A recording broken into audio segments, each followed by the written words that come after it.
We want to do roll call to start with. Steve Lichtenfeld. Carolyn Gatus, Here. Bridget McAndrew, Here. Bob Denlow, Here. Helen DeFate, Here. Kami Waldman, Here. David Gibson. Here. Okay. Welcome everyone to the Planning Commission. At this time, please turn off your cell phones and electronic devices. Yes, ma'am. It should be. Is that an issue for you, ma'am? I said they couldn't. There's on the Zoom right over there. Okay. If you wish to speak on an item, please wait until I ask for public comments. When there is an item you wish to speak on, click to raise your hand if you are on Zoom, and you will be given permission to speak. If you are in person, please come up to the podium and make sure the green light is on at the bottom of the microphone. You start by giving your name and address for the record, as opposed to just sitting in the chair and blurting out a comment. We have to record everything that is being said, and we have to know who is saying it. If someone has already made the comments you have in mind, please just state that you agree with comments already made and do not repeat them. Okay. First thing we have are the minutes from the meeting on May 15th, 2023. Are there any changes to the minutes from anyone? Hearing nothing. If not, I'll entertain a motion. Carolyn. I'll make a motion to approve the minutes. Second, Second. All in favor? all approve? Aye. Aye. So passed.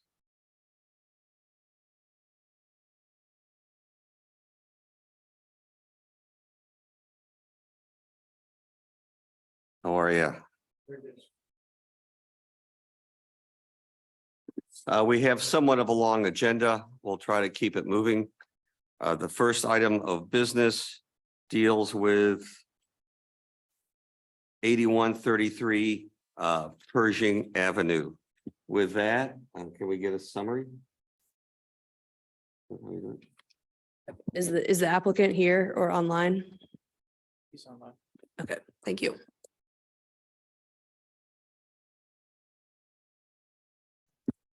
The subject property is located on the north side of Pershing Avenue between North Brentwood Boulevard and North Forsyth Boulevard.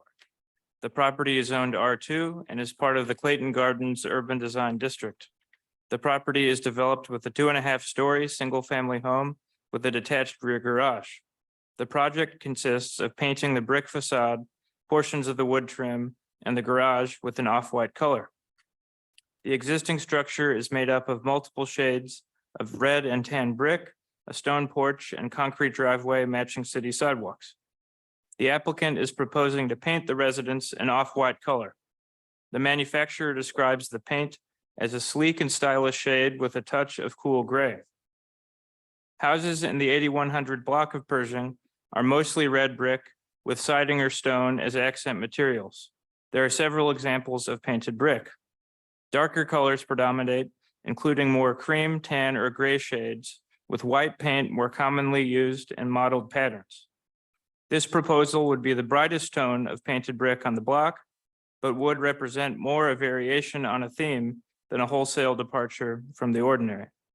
Staff are of the opinion that the proposal is compatible with the surrounding area and recommend approval as submitted. Thank you, Hobie. Do we have a picture to put on for anyone who wants to see it in the house? Yeah, Ryan will pull it up.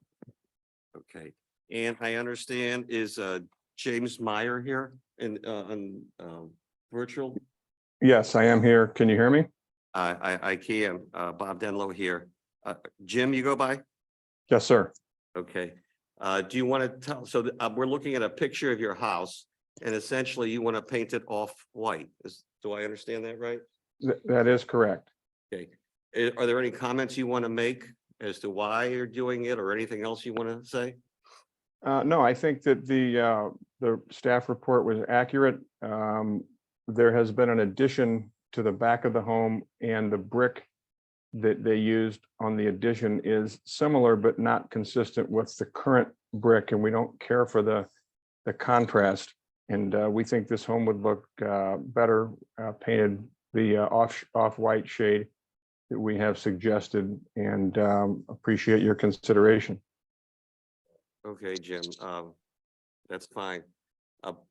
Personally, I always like the natural color of brick, but that's my taste and it's your house. And that's all I will say on that one. Carolyn? Yeah, Right, I Phyllis? agree with what you just said. But yeah, it is your house, so I have nothing more. Okay, next. I guess I disagree. I think it'll look really nice painted off-white, so I wish you the best of luck. I don't have any comments other than that. Thanks. Helen? It would have been good if we could have seen the brick that you don't like, that match that bothers you. But I understand what you're saying, that you're looking at it, we don't see it.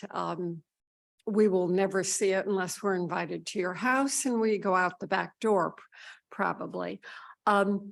Are you going to paint the stone? No, what we would propose to do is to keep the stone. It's relatively close to the color of the paint, and we think that the natural color of the stone will look lovely with the paint. And I think painting the stone would be the wrong thing to do. So we think that it's going to be good together with the off-white color that we've chosen. Okay, I have no further. Next. I think it's gonna look great. I have no problem with it. Okay. Do we have a motion to, is there somebody who will make a motion to approve the staff recommendation? I'll make a motion to approve the staff okay. recommendation. Second, All right. All approve? Aye. Okay, so approved. So passed. Okay, Jim, you're done. Thank you all very much. Will there be some sort of memorialization of this or a permit, or how do we go from here? Anna? Yes, you'll receive an email tomorrow from staff with the next steps. Excellent. Thank you all very much for your time. Okay, bye-bye. Bye-bye. Next, regarding 8,000 Rosalind Drive. Is the applicant here? Yes. Okay, you could just stay right there for 1 second. Movie. A summary of what it is that you're seeking to do. The subject property is located at the southwest corner of the intersection of Roslyn Drive and South Merrimack Avenue. The property is zoned R2 and is developed with a single-family home. A site inspection on December 6, 2022 identified work performed without a permit on the subject property. A code violation case was opened, a stop work order was posted on the property, and the owner was notified to apply for the necessary permits. The applicant applied for a building permit on December 13th, 2022, seeking approval for the reconstruction of and replacement of an existing deck. The permit review process resulted in multiple rounds of comments being sent to the applicant, with the most recent sent on February 9th, 2023. The applicant did not respond to the comments sent in February, and the building permit was not issued. Inspections occurred on March 31st, 2023 and May 2nd, 2023 that identified additional work completed without a permit. Each reinspection was accompanied by a mailed notice of violation. An application for architectural review was received on May 8th, 2023 for the review of the constructed deck. The applicant provided plans and a rendering of the proposed deck when the applicant applied for a building permit in December 2022. The applicant indicated that the new deck was to replace the existing deck of the same footprint. The plan provided depicts a deck above a consistent grade, consistent railing material, and lattice screening the underside of the deck. Site observation identifies a deck over sloping terrain two different railing screening materials, and with no lattice. No revised plan was provided reflecting these changes. Staff are of the opinion that revised plans should be provided when the applicant applies for a building permit. Additionally, a survey was provided depicting the previous deck that was replaced. The previous deck measures roughly 30 feet by 14 feet and roughly 12 feet, 7 inches from the western property line. The plan provided for the new deck indicates an increase to 32 feet by 16 feet. This increase likely resulted in increased impervious coverage. Staff are of the opinion that an as-built survey be provided as part of the building permit process. The replacement deck is a composite with the framing as pressure-treated lumber. Marketing materials mention that the texture mimics natural wood grain. The deck features two vinyl products, a 7-foot tall vinyl privacy panel screens from the neighboring property on the western side, while a 3-foot tall PVC railing sits on the southern edge and on the steps leading to the deck. The proposed composite decking and pressure-treated lumber are materials consistent with the architectural review guidelines and compatible with the existing colors and character of the subject property. The white vinyl railing and screen systems introduce a stark color contrast from the existing character, are highly visible from public right-of-way, and do not conform with the architectural review guidelines. Staff are of the opinion that an off-white taupe or brown railing and screen system would be more consistent with the property. Staff recommend approval with the following conditions. The applicant shall obtain a building permit for the deck and work with the building division to schedule the required inspections that were not performed due to work being completed without a permit. The applicant shall include an as-built survey and revised deck plan that identifies impervious coverage, setbacks, and deck dimensions when applying for a building permit. This approval does not modify, waive, or alter any other codes adopted by the city of Clayton, permits or inspection requirements related to design and construction of the deck. Okay. Thank you. You, Brian? Sir, Okay. good evening. So, do we have a picture of the deck at all that can easily be brought up, or is that a lot of trouble?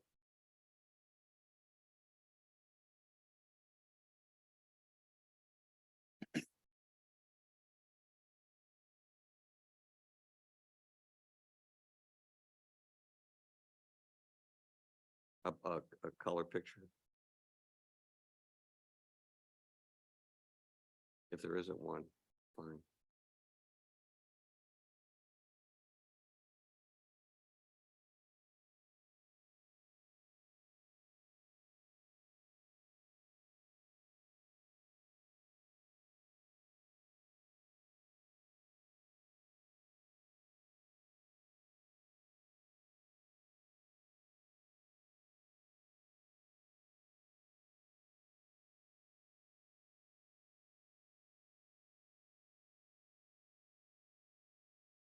All right, well, The pages that are loading on the screen right now are the original plans that were submitted for the deck. okay, no color picture of the deck. Okay, we'll just move on. But we all have the pictures. I was just hoping the audience could see what we're talking about, so they could listen on more easily.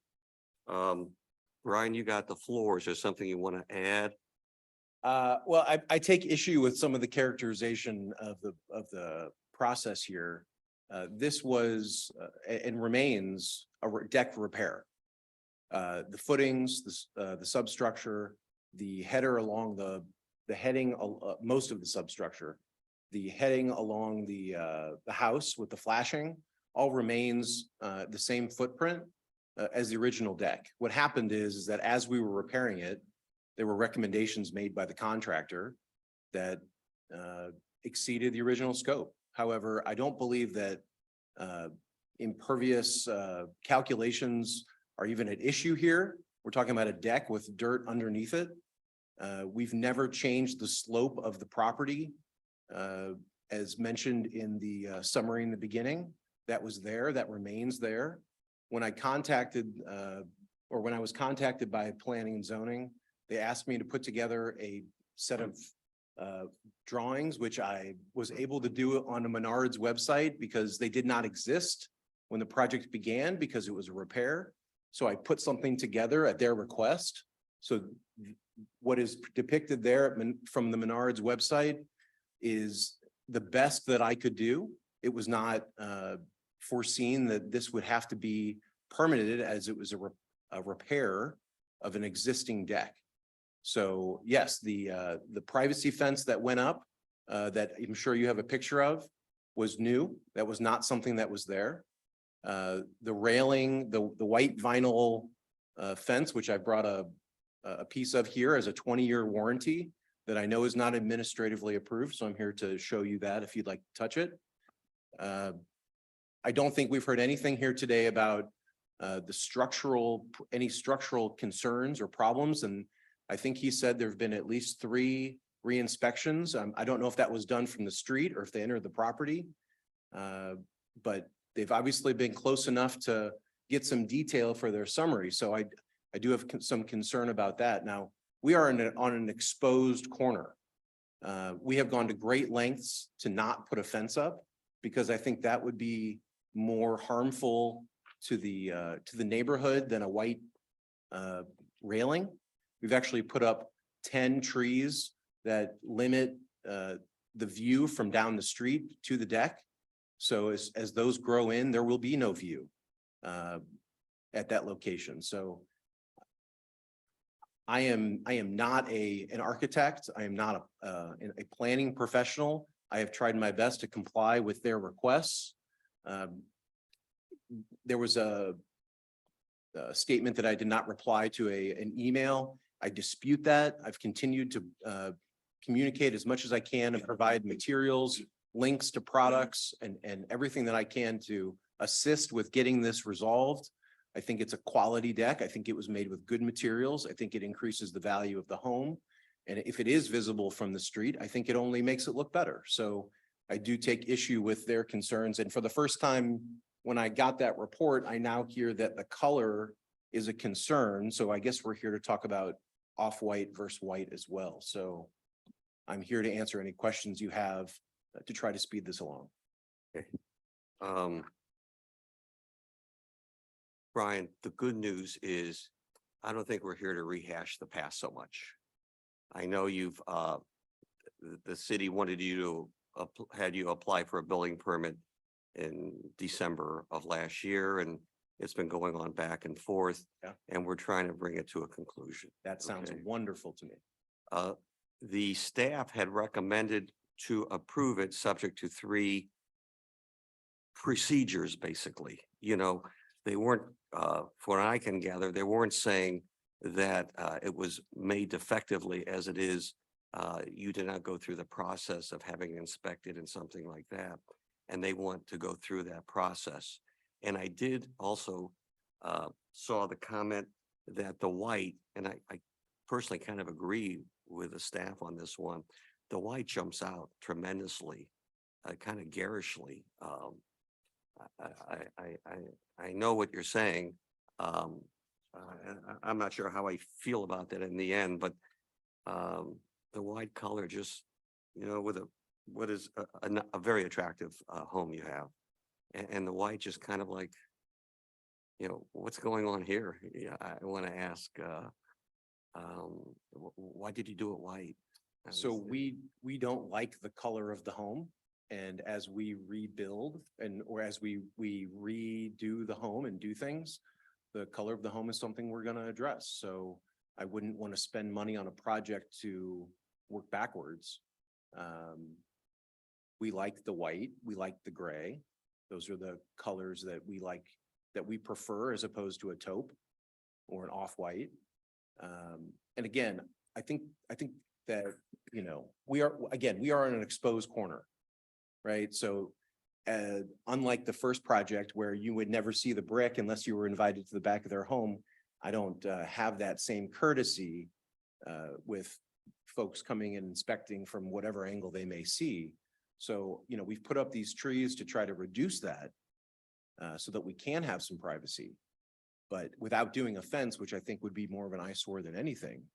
So, you know, we're working on it. Comments, Carolyn? Sorry, I'm here. What?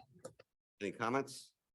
Um, actually, no, not really. If it is only a repair, then, minus the screen wall, I'm not really sure why a permit was needed, so I kind of agree with. But I need to hear more from the city on that, because, I mean, it sounds like he said, she said a little bit. So if there could be more information on the sequence, that would be helpful. I mean, I guess I'm not sure that's really necessary. I think the bottom line is that there's 3 recommendations, and Brian, I think, there's a process we have to go through. So, when staff is, there are people doing renovations all around the city. And so we have a process to make sure that people go through so that we make sure, like you said, that things are safe structurally. So, I think staff did the best they could. And I think ultimately we have 3 recommendations, and I think as long as you're willing to comply with them, there's not much more to discuss. So, I mean, they're not recommending that you change the color. So, I think again, I'm fine with the staff recommendations. So, yep. Ellen? Yeah, I'm curious, what were the deck boards before? What were you replacing? Were they treated or cedar? Couldn't even tell you what was underneath 4 layers of painted wood that needed to be replaced for safety. I mean, Okay, so it was in poor wood. condition. Yes, it was wood. Okay, I think what the city, and I can't speak for the city, I just think, what they're looking for is you've switched from wood to a composite.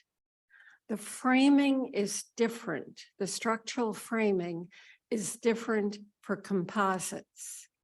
So that's, if I were looking composite, seeing an old deck and then seeing composites, I would be concerned about the structure personally. And when you look at, who is it? Menards, their fine print says final design should be performed by a registered professional engineer to ensure all applicable building codes and regulations are met. It's in the fine print, which most of us don't read. I do. So I think from the standpoint of you've changed a material and the structure has to be able to work for that material, I think the building permit process is important. If you were coming back with wood, then, it's wood. Wood works the same historically. So I think what also got you in trouble is this shows a hot tub, which again is a different loading situation. So you didn't realize it. When the city sees it, it sends up red flags, I would suspect. So I'd be fine with complying with the 3 requirements that the city would like, staff would like. I agree. I think just follow the staff recommendation. You'll be fine. I get your point about the white. I think it is a stark contrast with your house, but I do understand that you are trying to update your house accordingly. So I can appreciate not wanting to work backwards. Your house is very exposed. I'm familiar with it. And I think, like the trees and all that will definitely help until you paint your house to kind of go with the deck in the back. But overall, I think it looks good, but I definitely think going through the permit process is important for sure. I have no problem with going through the permit process. I started that process. The recommendations that are bottom of that page have not been anything that have been given to me lately. It was just asked that I come here today. Well, I got news for you. We're asking legally that you comply. with Yeah, that. I have no Okay. problem with that. Okay, I think everybody's trying to move past the past, and we're trying to help you enjoy your house and what you did, and we just got to go through the building permit process. And the 3 recommendations, you know what those are? Number 1, the applicant shall obtain a building permit for the deck and work with the building division to schedule the required inspections that were not performed due to work being completed without a permit. Number two, the applicant shall include an as-built survey and revised deck plan that identifies impervious coverage, setbacks, and deck dimensions when applying for a bulk building permit. Number three, this approval does not modify, waive, or alter any other codes adopted by the city of Clayton, permits or inspection requirements related to the design and construction of the deck. Basically, we're going to put holy water over your project by complying with the project process. Think you have a problem with that? No, sir. Okay. Do we have a motion to approve the staff recommendation with the three conditions that I just set forth? I'll make a motion to approve with the 3 staff recommendations. A second? Second. All approved? Aye. Approved. So Thank you for your passed. time. Thank you. Appreciate it. Good luck Thanks, to you. guys.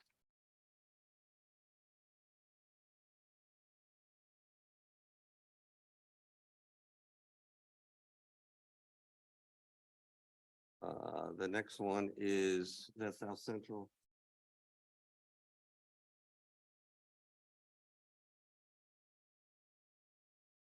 Is Crystal, I'm gonna mispronounce the name, Hodge? Oh, no, I'm sorry. Zaidman is the owner, or Crystal Hodge. Are they here? Who?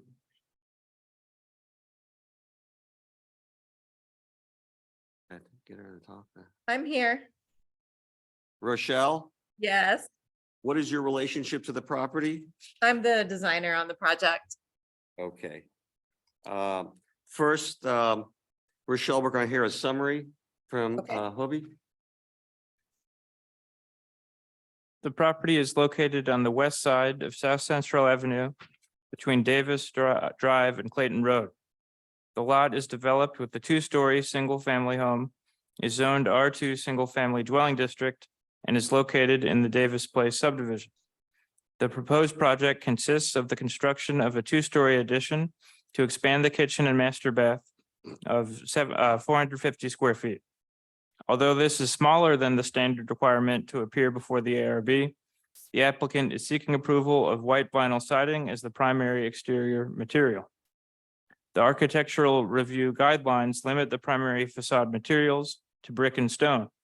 Siding is a permitted accent material, which may account for up to 25% of a facade. Vinyl is not a permitted siding material. The Architectural Review Board may permit modifications to the architectural guidelines, including increasing the allowed percentage of siding on a house and the use of vinyl products. The applicant intends to use either colonial white colored Main Street brand siding manufactured by Certainteed or white colored residential siding manufactured by Royal Building Products. The latter's marketing materials describe a low gloss cedar wood grain, which captures the look of natural wood, while the former offers a choice between natural wood grain or brushed appearance. The proposed rear addition is clad entirely in siding. The proposed design does not comply with the primary material or siding material guidelines. The existing 2-story brick structure features white siding as accent material. The 2-story sunroom contains vinyl on both the front and rear, while the former garage does so on the rear only. White vinyl or wood are common materials on window frames and dormers in this block of South Central Avenue on both the east and west sides. Siding can be found on limited examples of additions or accessory structures. These examples are commonly roof gables, side facades, or rear facades. While the existing house features white vinyl siding and the applicant is intending to continue the style, the use exceeds the secondary material maximum.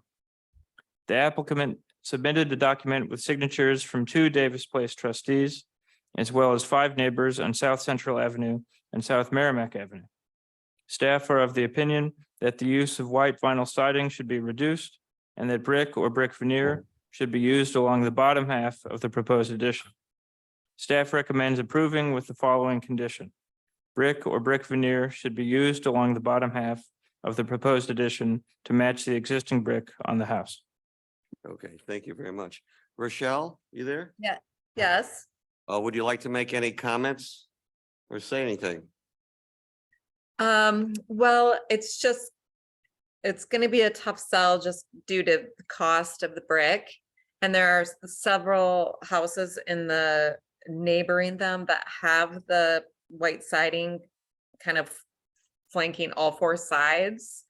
So it's kind of I don't know how I would convince them to move forward and with the additional expense of brick when they have neighbors with siding. What I understand that the staff is recommending is that the bottom half of the proposed addition is to match the existing brick on the house. And the second point I want to bring up is that the addition is actually quite small. It's only 450 square feet, which from the staff's experience and my experience is considered a rather small two-story addition to a house. So I would say that in response to what you just said. As far as the cost, Well, as far as what the city of Clayton would like to see with regard to this two-story addition.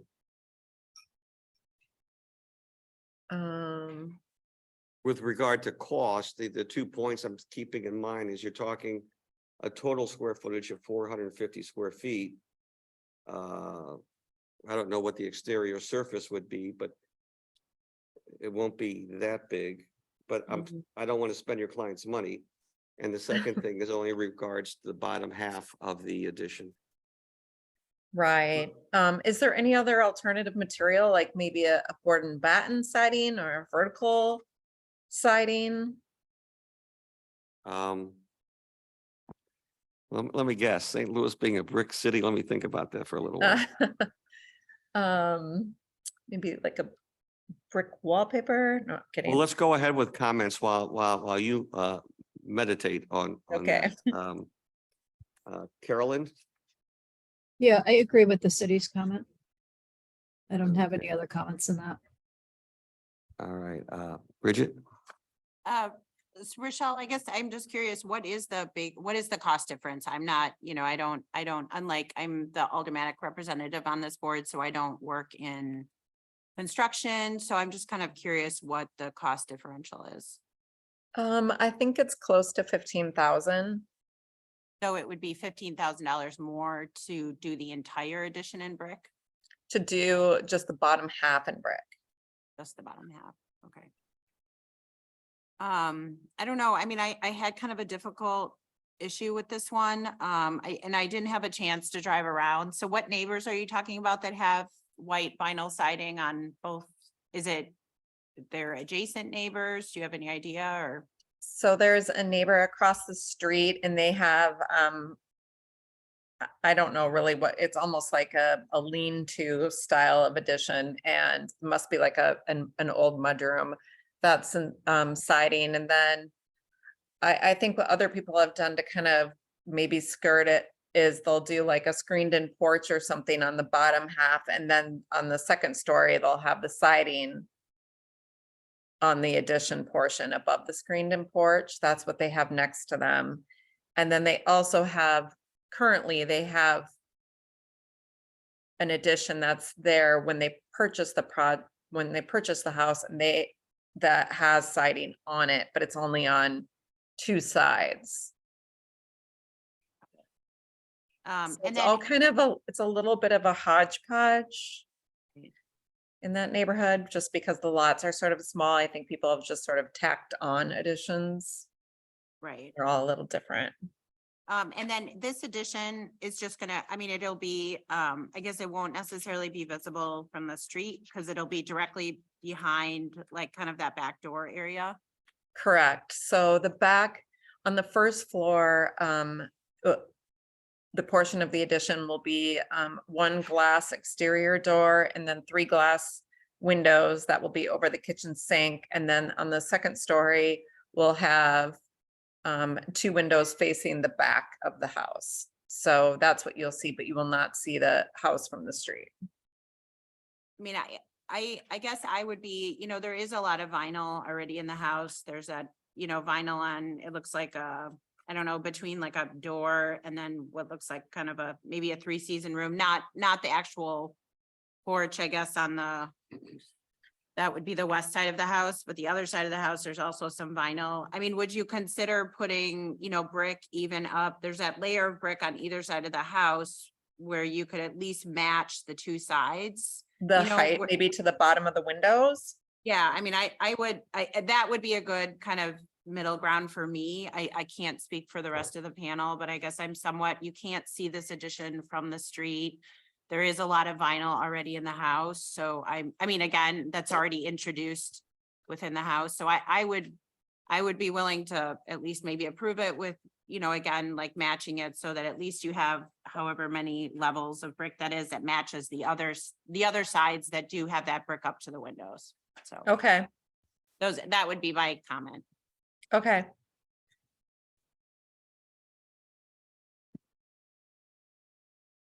Helen?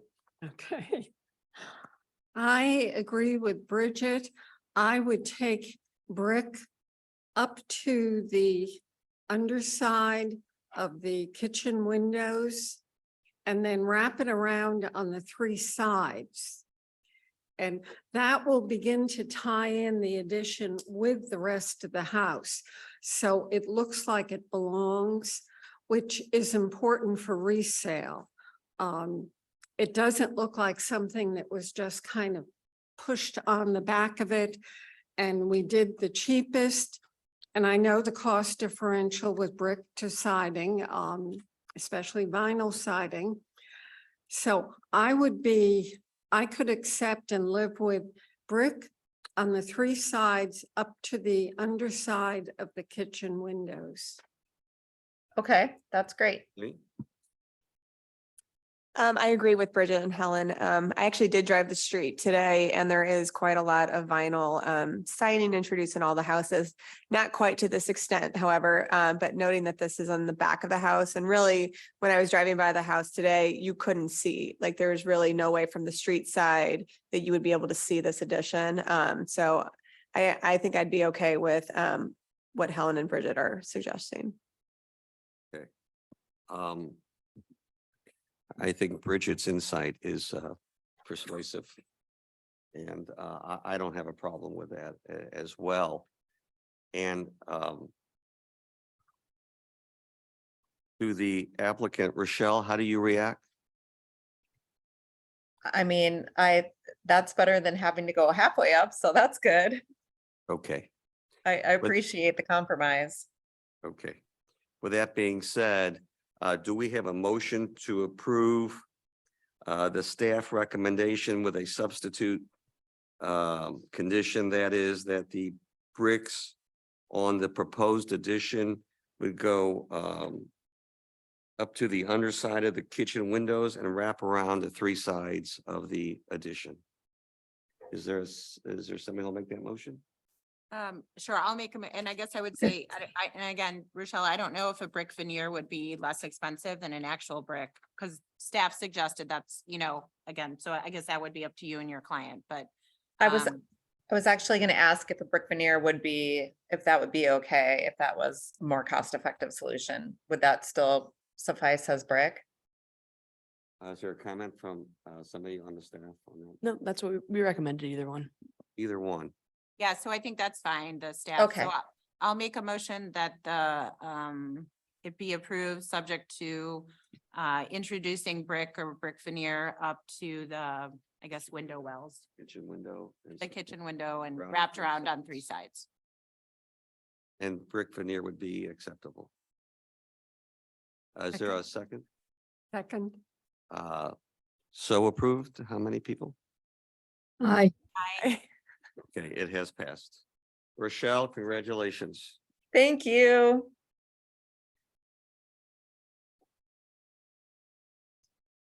Okay, next we're at 55 Crestwood. There's a site plan review and an architectural review. And I propose we entertain them simultaneously, although at the end there would be 2 votes. One for the site review and one for the architectural. review. No, I've already, this is a different one.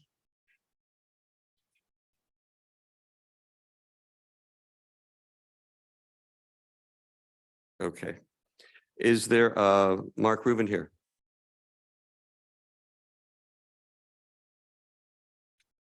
Good evening, Mr. Chairman, and members of the Architectural Review Board. My name's Mark Rubin. I reside at number 4 Hillvale in Clayton. Tonight I have Chris Pike, my architect, who's going to go ahead and present on my behalf. And Mark, just so we have the big picture, what your proposal is, you're going to demolish the existing home and build a new home. That is correct. So the new home, 2 stories, full basement, also with a detached garage. And it's approximately about 4,800 square feet. And I'll let Chris go ahead and take you through the presentation. Thank you. If you have any questions, more than happy to. Shouldn't we have the staff report first? Yes. Thanks.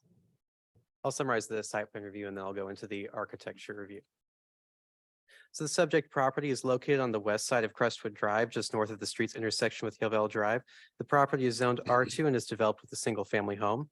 The applicant is proposing the demolition of the existing structure, the construction of a new single-family house and accessory garage. The proposal meets the setback, height, and impervious coverage requirements of the R2 district. HVAC and trash are adequately screened. The proposed runoff is 0.81 cubic feet squared, which it represents a 0.12 cubic foot squared increase. A modified French drain and pop-up emitters are proposed. Existing canopy coverage is 4,521 square feet with 1,694 square feet to be removed. The plan proposes adding 6,250 square feet of canopy coverage, which is 3,926 square feet more than the replacement requirement. The plan also exceeds the native species requirement with 77.3% native proposed. Gas and water will connect via the front of the house. Electric and sewer will connect from the rear. Staff are of the opinion that the project meets the criteria for site plan approval with 2 recommendations. Two conditions. Revise the inconsistencies between the architectural, civil, and landscape plans, including the number of AC units, retaining wall along the north side of the driveway and front walkway. And then tree protection fencing shown on the demolition plan does not match the required location of protection fencing based on the size and type of tree. Revise the location of fencing to match the landscape plan. And for architecture, the surrounding area comprises 2-story single-family homes with a variety of architecture. Common building materials include brick and stucco with stone or wood accents. Most homes have overlaid hip roofs, gray asphalt shingles, or red terracotta tiles. The home is proposed to be 2 stories, similar to homes in the surrounding area. The front door is slightly recessed from the front facade with an arched door and windows. There's variation in the roof lines. Bay windows and archways help to integrate the new house with the existing character of the neighborhood. The new house is proposed to comprise off-white brick, stucco, wood siding accents, black aluminum windows, an overlaid hip roof, and gray shingles. The detached garage will match the primary structure. The driveway, front walkway, and rear patio are proposed to be exposed aggregate. An existing wood fence will remain on the west and south sides of the property. A new wood fence is identified on the north side of the property, but has been identified by the applicant as not within the scope of work. An existing railroad tie retaining wall on the south side of the property will be replaced with a Versalock wall. The details of the modular block wall sign will be submitted as part of building permits. There are 2 architectural knee walls proposed on the site at the site plan at the northeast and southeast corners of the house. These walls will be brick to match the primary structure. The northern wall will also provide screening for HVAC units. Landscaping surrounds the north and west sides of the property. The selected materials comply with the architectural review guidelines, and staff are of the opinion that the proposed design is compatible with the surrounding neighborhood. Staff recommends approval as submitted. Thank you. And can you put your name on the record, please? Sure. I'm Christopher Pike with Thomas Allen Group Architects. Okay.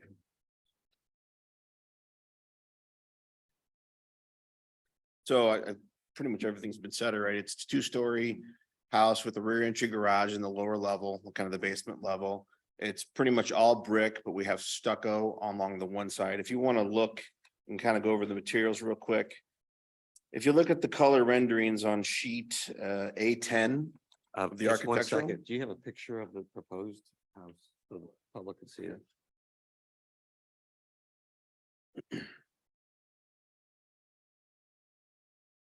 You can go ahead. Sure. Look at your sheets. Obviously you look at the front elevation, that's all brick. Except for the chimneys that are up on the roof, we will have those as stucco. The colors of the brick and the stucco that will match. And what is your role with the project? I'm the You're architect. the architect? Yes. And if you look at the left side elevation, we've broken up the mass of veneer by doing a stucco on the second floor up above. And then when we get back to the outdoor room, which is the rear of the property with the archways. You want me to slow down a little bit so you can, No, it's okay. Okay. Just keep- with the archways at the back of the property. Unfortunately, I'm looking at my color rendering here. They look kind of blue. It's not blue siding. I apologize. Definitely not using blue. It's sort of a medium to dark gray, sort of a rustic weathered kind of gray. I just love my printer. Works really well. So apologize for that. But anyway, and then you wrap around to the right side, you've got two insets at the first floor. And then a box bay up above. Those will be stucco, but pretty much the most of the house is brick. Okay. And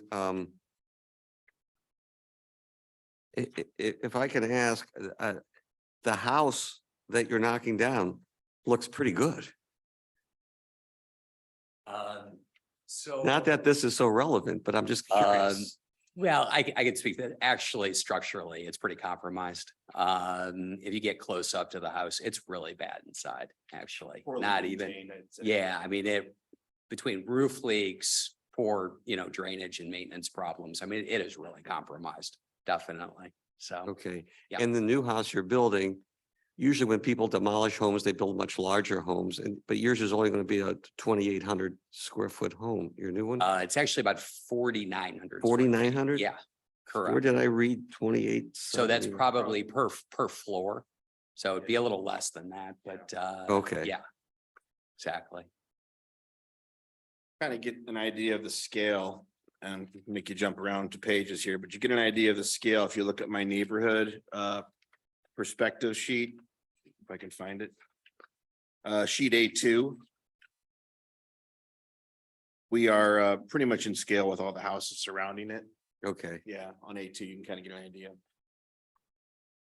okay. Well, it looks beautiful. I mean, to say the least. Obviously, a lot of thought and planning has gone into this. And the staff doesn't have a problem with it. I certainly don't have a problem with it. There are two matters. One is the site plan review. And the stormwater drainage. We always ask, how are you guys dealing with, is there a water issue and how are you dealing with it? So we have a French drain in the back. If you look at the civil drawings, you'll see on page, and I'm gonna flip to it here real quick. Page C4, you see a green blue and bluish rectangle on the back of the property where we're handling the water. And the site just isn't changing much. We're, the slope staying the same. We're locked in, we've got three houses, each side and behind us, right? So we're not changing anything obviously around there. We're just kind of keeping that all the same. So we're just handling it all back here, back by this detached garage in the back corner of the property. And regarding landscaping, we keep a guru here, Sure. Carolyn, Right. who's in outer space right now, talking to us.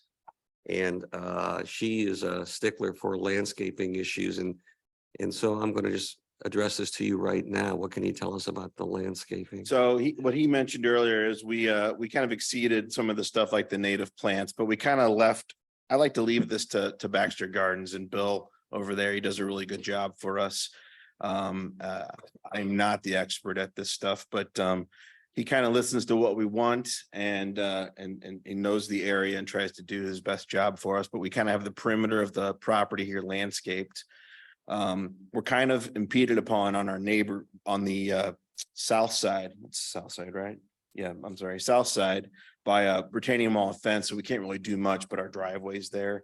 But the rear of the property and the other side and then around on the front of the property, around the HVAC condensers at the front corner. We have a wall like he mentioned, but we also have landscaping as well. So- And did you see the two conditions regarding the site review, basically talking about just inconsistencies or? Yeah, it was just a mix up. Civil engineer forgot to take an HVAC condenser off the. So that's drawings. not a problem. No, we'll get that fixed immediately. Yeah.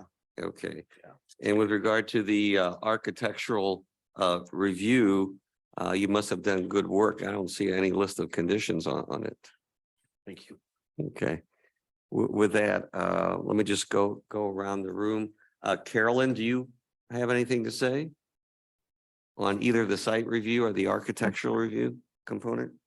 Well, I think if he's in agreement with the staff recommendations for site plan review, that would be good. I actually like the planting plan. I like the plant choices.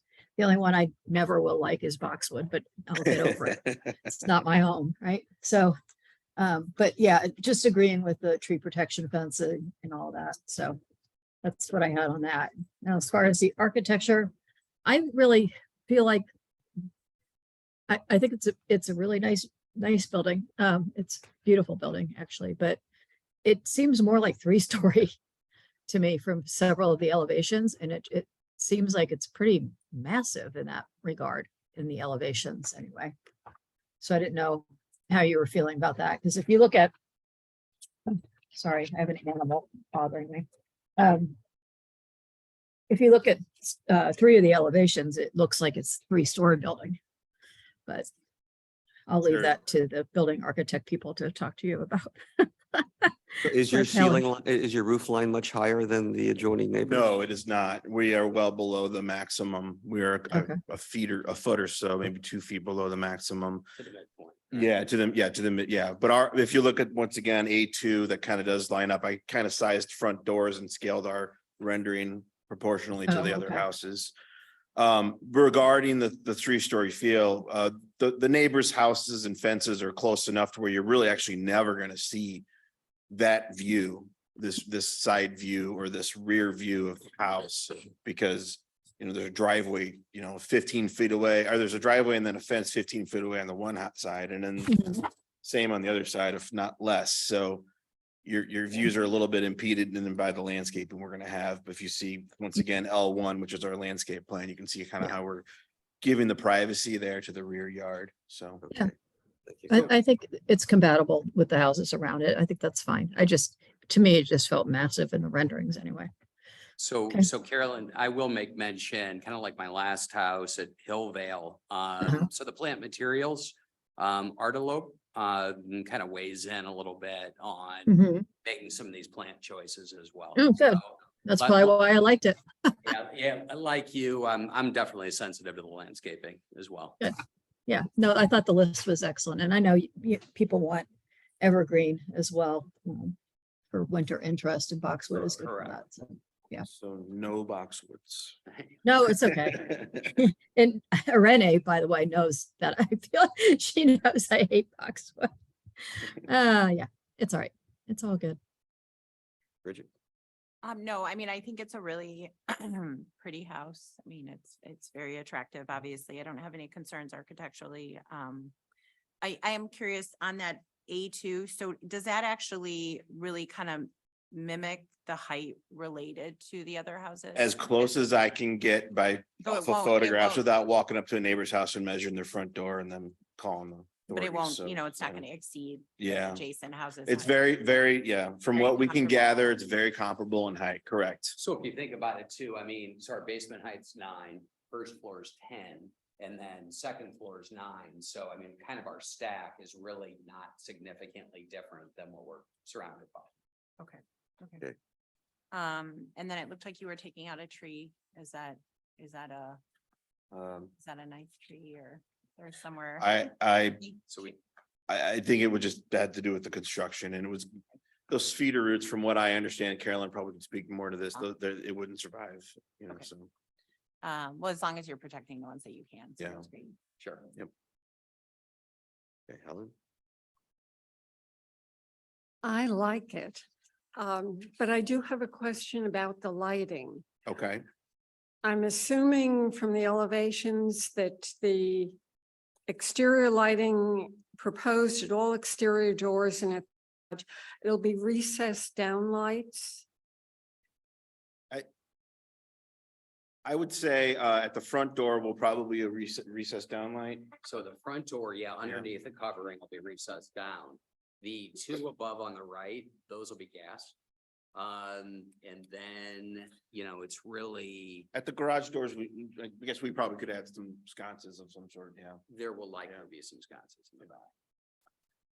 And I put everything on dimmers. I mean, so I'm emphatic about that. I mean, I very much like ambient, you know, well-managed light for sure. Maximum 75 watts. So. Right. No, I guess my question, and it may be more architectural, the two lights at the front, which will be gas lights, why there?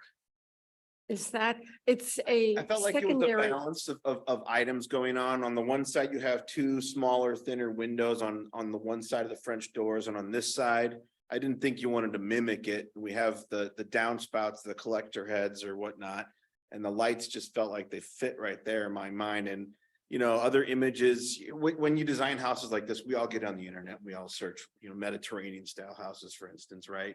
And kind of come across a lot of images that really kind of sat with me. And I liked the lights flanking the French doors. Just that simple. okay, you know, everybody has their feeling. To me, I understood why you wanted something, and I know on an elevation, it might be a squiggle that you put on it because it looks right. But then translating it to two gas lights or two lights, that, and it's not a significant pair of doors or balcony, that bothered me. But other than that, I like it. I think it's beautiful. I think it's a beautiful home. I like the variation in the materials with the stucco and the brick. I'm glad that's not blue, the paint in the back. I saw your face. Yeah. It's really more. Right, that's what he I said. saw your face. Yeah, so thumbs up there, but yeah, overall it's beautiful. My printer. Right. Okay.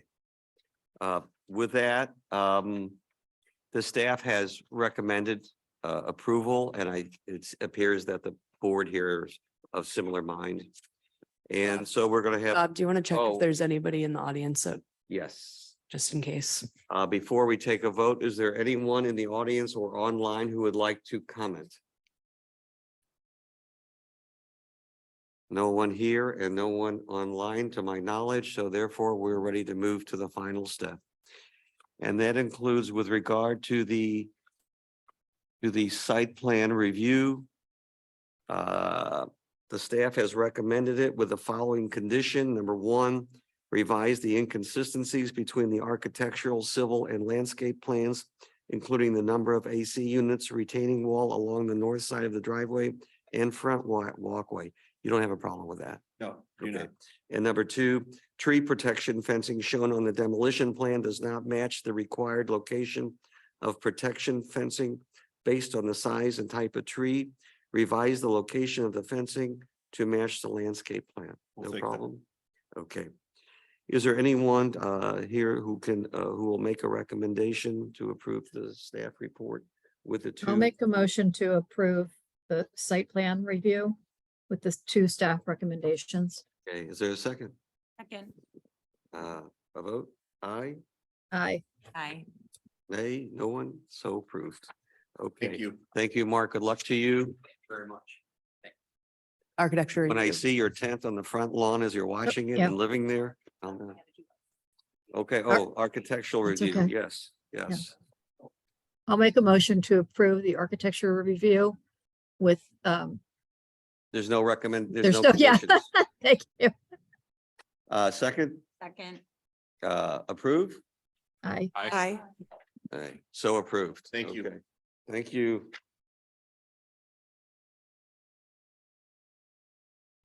Next, we have 26 and 27 Brentwood. Those are two separate legal properties. Brentmore Park. What did I Brentmore. say? Brentmore Park. And so there's technically two site plan reviews to be voted on and two architectural reviews to be voted on. Is there is Jeff or Liz Alot Fox here? No, the Foxes are not here. I'm Alan Rohrig, a principal with Mainline Group. I'll be presenting the project today. Okay, Alan. And you are the architect? We're at the architect's office. Okay. And do we have a summary of the plan? You want me to, like the last one, read them both? Yes. Okay. We're going to entertain them both at the same time in the end. So again, I'll just summarize that this is two lots, but they kind of function as one. So there is a site plan and architecture review for each lot. But it was written as one site plan staff report and one architecture review. So as I summarize this, we have 4 actions at the end of this. The subject properties comprise 2 lots on the northwest corner of the Brentmore Park neighborhood.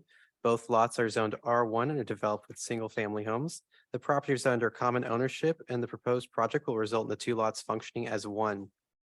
The owners have chosen not to formally consolidate the lots through the subdivision plat. The project has been considered in a single staff report. However, the properties require separate permitting, motions, and approval. The existing home on 27 Brentmore Park will be demolished. The site will be regraded and landscaped. The existing curb cuts will be removed and a new cut will be made for a new driveway. A new pond and landscaping will surround the entry. On 26 Brentmore Park, a combination of pavings, patios, fencing, and retaining walls are proposed to be demolished. The recreation space to the north of the home is proposed to include a new sport court with basketball hoops, lighting, and a pavilion.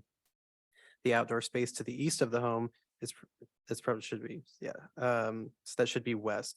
The outdoor space to the west of the home is proposed to include a new terrace, pergola, pool fencing. Paving will connect the renovated areas. A full analysis of the review criteria are detailed in the staff report. The height, setback, and impervious coverage as proposed are in conformance with the requirements of the R1 district. The combined differential runoff of 2 properties result in a 0.264 cubic foot squared decrease. Extensive landscaping is proposed. Both properties will see proposed canopy replacement and native species requirements exceeded. Existing utilities will remain connected and new utilities will branch to the proposed pavilion. A 15-foot tall light pole is proposed at the sports court. The light will be partially shielded and measure 900 lumens. The proposed light pole conforms to the requirements of section 405.360.m governing outdoor lighting standards in residential areas. Shielding of the light and the new plantings along the property line should mitigate the potential impacts. Staff are of the opinion that the project meets the criteria for site plan approval and recommends approval on the condition that any outstanding comments provided by Public Works shall be addressed in revised plans as part of the building permit process. Thank you very much. Still have to do the architecture. Other than the proposed driveway reconfiguration and landscaping, the majority of the proposed elements are located on the interior of the site with limited visibility from the exterior. The proposed structures and additions conform to the setback requirements and feature design elements to blend with the existing character of the property and neighborhood. Surrounding properties often contain pools, sport courts, patios, pergolas, pavilions, or other accessory structures. The subject properties contain an existing pool, patios, and tennis court. The proposed parking court at the front of the house will replace an existing circular driveway. Per the R1 district, large lots can receive approval for circle driveways and front yard parking areas. The proposed design provides ample screening of the parking area. Front yard parking areas and large driveways are a feature on the majority of the lots in the Brentmore Park neighborhood. Staff are of the opinion that the proposal is compatible with surrounding properties. The proposed driveway comprises a combination of cobblestone and asphalt. As the drive diverges and curves around the pond, the material changes to poured asphalt. The driveway branch to the north remains asphalt. The branch to the south and front entry changes back to cobblestone in the proposed parking court. Cobblestone will border the entire driveway. Asphalt is not an approved material per the architecture review guidelines. Brentmore Park is a private neighborhood which features a variety of driving materials, with most common being asphalt. Staff is of the opinion that the proposed use of cobblestone and asphalt for the driveway is compatible with the property and surrounding neighborhood. With the exception of the asphalt driveway, all new pavement areas will comprise of stone and paver systems that are compatible with the existing home. The proposed pavilion is located on the northern end of 26 Brentmore Park, between the existing tennis court and the proposed sports court.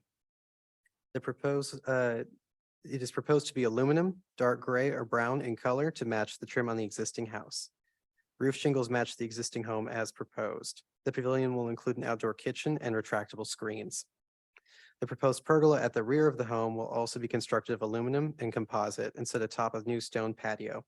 Additional stone paths will connect to the pool and sport court. The property has an existing breezeway between the garage and residence. The proposal includes enclosing the breezeway with glass door and windows. Stone will connect the front entry parking court to the proposed drive adjacent to the garage. The new sport court will be enclosed with a chain link type fence similar to that of the existing tennis court. Staff are of the opinion that the proposal will have some visual impact, but that the material and landscaping will be compatible with Brentmore Park neighborhood. Staff recommends approval as submitted. Thank you very much. Alan, you have the floor. Okay, thank you for the board for considering this. Just to give you a little bit of background, this project started in some ways 24 years ago when we did a large addition, pool house and renovation with the current clients, the Foxes. And the driveway comes in at a very acute angle to the house, and the house is almost 180 feet long, beautiful Merritts and Young Cotswold style, built in 1927. And as we looked at the site, I was told Jeff, I said, you know, if ever there comes an opportunity to purchase this neighboring property, and we could bring the entrance to the house as far away as possible and line up with the center line of the door, and then do more of a landscape feature further away. And then we could make the driveway to the back of the garage area separate. And so that would allow us to fill in the porte cochere with steel and glass windows compatible with the Hope's windows that were originally built in the house, and have walkways out. So it separates the sort of staff and everyday drive area from the formal parking court drop off. So from the street, we do have this brick tile that will be cut off for the paving portion, but it will also have the edging. Up and to the point it meets the asphalt driveway, and we're doing 20 feet of width on the asphalt driveway up to the main parking court, and 14 feet going back to the service area. When we get to the parking court, we're going to go 4x4s and 4x8s to create that parking court. The idea here being that the driveway essentially is monolithic in color. We're between the cobblestone, the drive court, and the asphalt that's being proposed. Can I stop you right here, Alan? Yeah. What I understand is Jeff's house is staying Yep. and the adjoining house is going to be demolished, Yes. right? Yes. So he's going to have a playground when he's all said and done. That's essentially what we're trying to create, is give the house some visual relief and create a lawn panel in the front. We also have a 53 by 53 foot pond that's set at grade. It's a lily pond. This is not a fountain element, with the same stone as the house. So when you come in, there's a little bit of reflection from the main house, but it also gives a focal at the end of that radius. So it's something that people kind of soften the site. And with regard to the parking that you just referred to, Mhm. because I don't want to interrupt you too much, You're fine. the parking lot, I'll call it, whatever you want to call it, how big is that? It's 53 by 56 is the drop off area in front of the house. There's some more ancillary parking areas behind the garage, but they're pretty much shielded by the garage itself and with the landscape. And is this parking lot going to be landscaped to Yes. kind of hide it, Yes. so to speak? Mhm. We didn't want to use large trees because we do want to maintain the view. So we basically have a mixture of annuals, perennials, and some medium height shrubs in the landscape plan to add color and pop, but we're trying to essentially open that view up to the lawn panel to the house. So the house is the backdrop for the lawn. And when we talk about the parking lot, Is it going to be striped with cars? Am I No, looking no, at no, a no, no. church parking lot? No. And it's really, I wouldn't call it a parking lot. It's really a drop-off court. Okay. And there is additional plant screening between the auto court and the street itself. So it's not, you're not going to drive by and go, oh my gosh, they must be having parties, 8 vehicles out front. The idea was that by adding more parking in the back behind the garage, it'll help alleviate the problem, because right now they have a circular driveway that when people come over, it's essentially full of vehicles almost constantly. So we're improving that situation, I think, immensely. Okay. I know you guys have had a chance to go through it. We have the tennis pavilion. A little correction, the tennis pavilion has more of a wood Douglas fir column, and the structure X pergola, which is one of those that have fins that close like at the country club, at St. Louis Club. That's behind the house. So the tennis pavilion is really meant to complement all the materials of the main house. I'm trying to think what else. Oh, and just to address the asphalt, and I know cost is really never a concern on these sort of things, but this driveway, because of what we're doing here, we're creating 16,500 square feet of drive and parking area. And so if we were to do, we're going to do the cobble as drawn with the cobblestone, the drive court, and the asphalt. You're talking in the 280 some thousand. If we had to go to a chip and seal, it would go up 7%. If we had to go to exposed aggregate, it'd go up 37%, landing almost just shy of 500,000 to do that. So my reticence on that is that the part of the north curve of the driveway is going over the infill of the basement of the house that we're infilling. Now they're going to use rock, and we're going to use lifts and compaction, but it's pretty much going to be guaranteed there's going to be some settlement through there. If we do it in exposed aggregate and it fails, we're gonna have to cut that section out, and it's almost impossible to get a match once we do that. So I do have reticence on the of not using asphalt and using concrete. Just from a practical aspect of the ground is going to move, and asphalt would be a lot easier to correct when we get movement there. So. Okay. And what I understand also from reviewing the report, both parcels, both addresses are going to be kept legally separate. Is that Yes, right? we actually February before last, filed for a consolidation. And by the time it came through, we wanted them treated as one because we wanted it to be reviewed as MSD as one. We wanted one permit. The trustees stepped up and raised legitimate concerns. We met with the trustees at his house and went through, and their biggest concern was all the indentures are written for 20, the amount of lots that are there. If we consolidate, does that nullify the indentures or make them have to do more legal work to make that work out? They were a little bit worried about the precedent.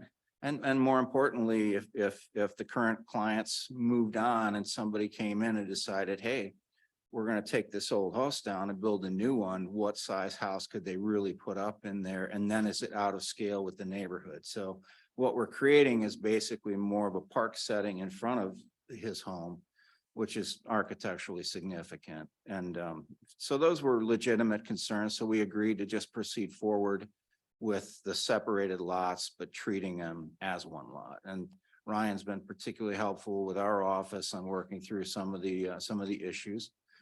We have gone above and beyond in terms of the tree preservation, because it is like a mini arboretum over there. We have 236 trees. We've identified them and tagged them, and have gone through and had the arborist do a report on each and every one. So we know which ones are coming out, which ones are staying, and keeping the significant ones. All right. Anything else you want to add at this time? I believe so. I mean, it goes without saying that it's a magnificent home to be preserved, and taking down other houses I always have to think twice, but I get it here, and it's going to be twice as gorgeous when it's all said and done in my book. And I'm sure it will be done first rate. With that, let's just have comments now from people on the board. Carolyn? I think it's beautiful too. I think you're doing a nice job with tree preservation, which makes this arborist very happy. And you're taking out all the calorie pears, I see, so thank you for that. The environment thanks you for that. Your own forest thanks you for that, or their forest, I should say. Let me see. I had one comment, which is not a lot for me, so. On the plant schedule, you have shown 346 little missy little leaf boxwood. That's going to be tough to get that kind of quantity. So you might want to think about breaking that up into some other plants. And we just had the conversation about boxwood, and that's not why I'm saying it. I'm just saying you're probably going to have to do that anyway. Okay. Define the quantities, and then annuals you should be fine with. And then the perennials to be determined, I think is fine too. You know, clearly you kind of are staying with somewhat of a native palette, or at least adaptive native. One thing I do have to say to your landscape architect, though, is try not to use so many varieties and use cultivars due to pollinators sometimes will not go to varieties, like for instance, where are we?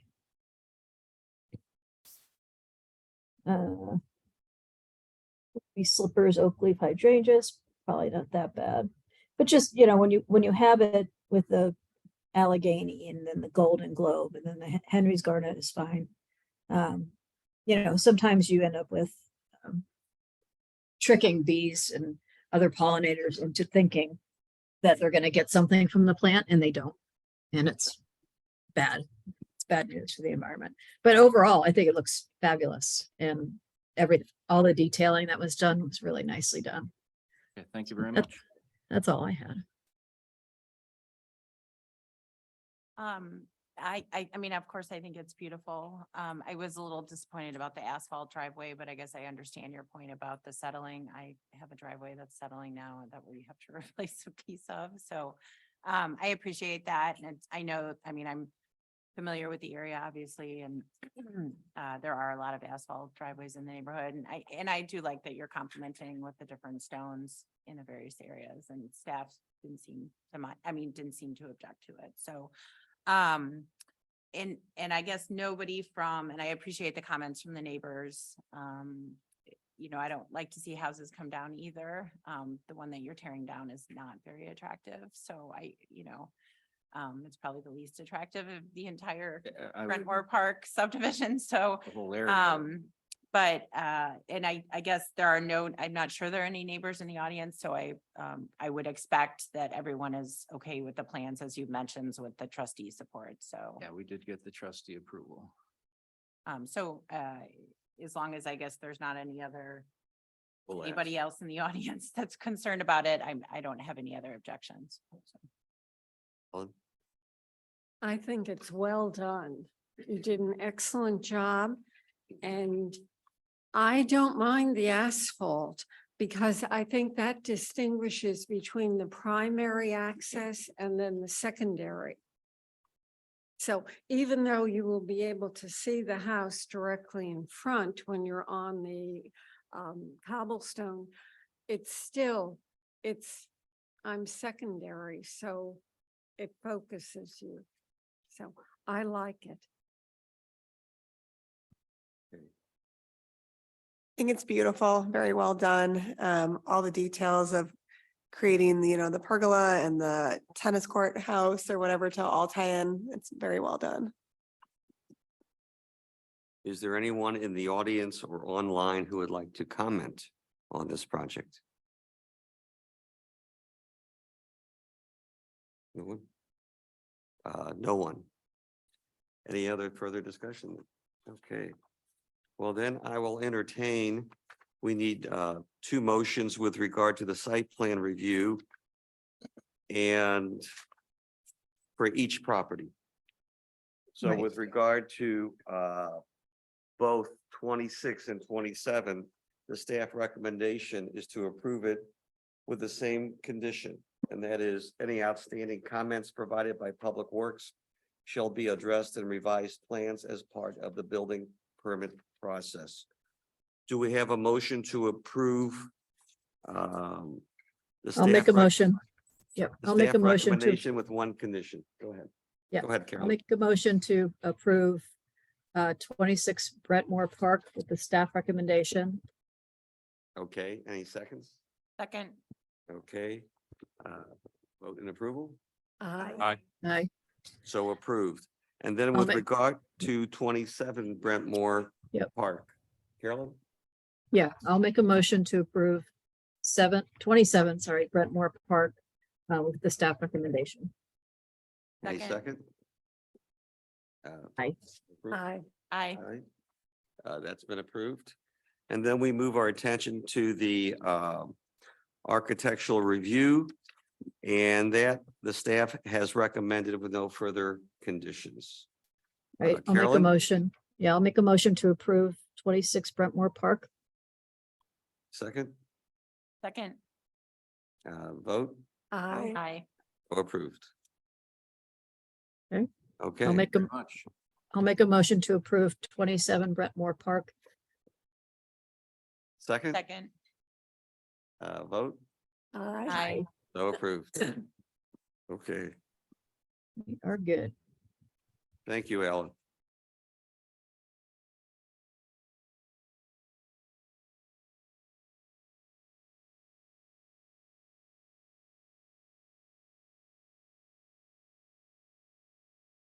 Not typically.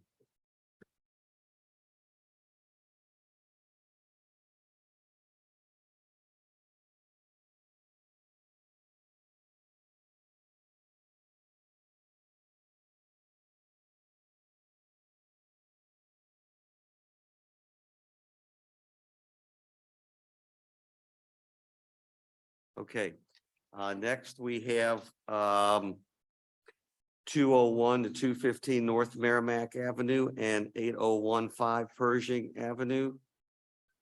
Can we get a summary? And we have several recommendations to consider to recommend to the board.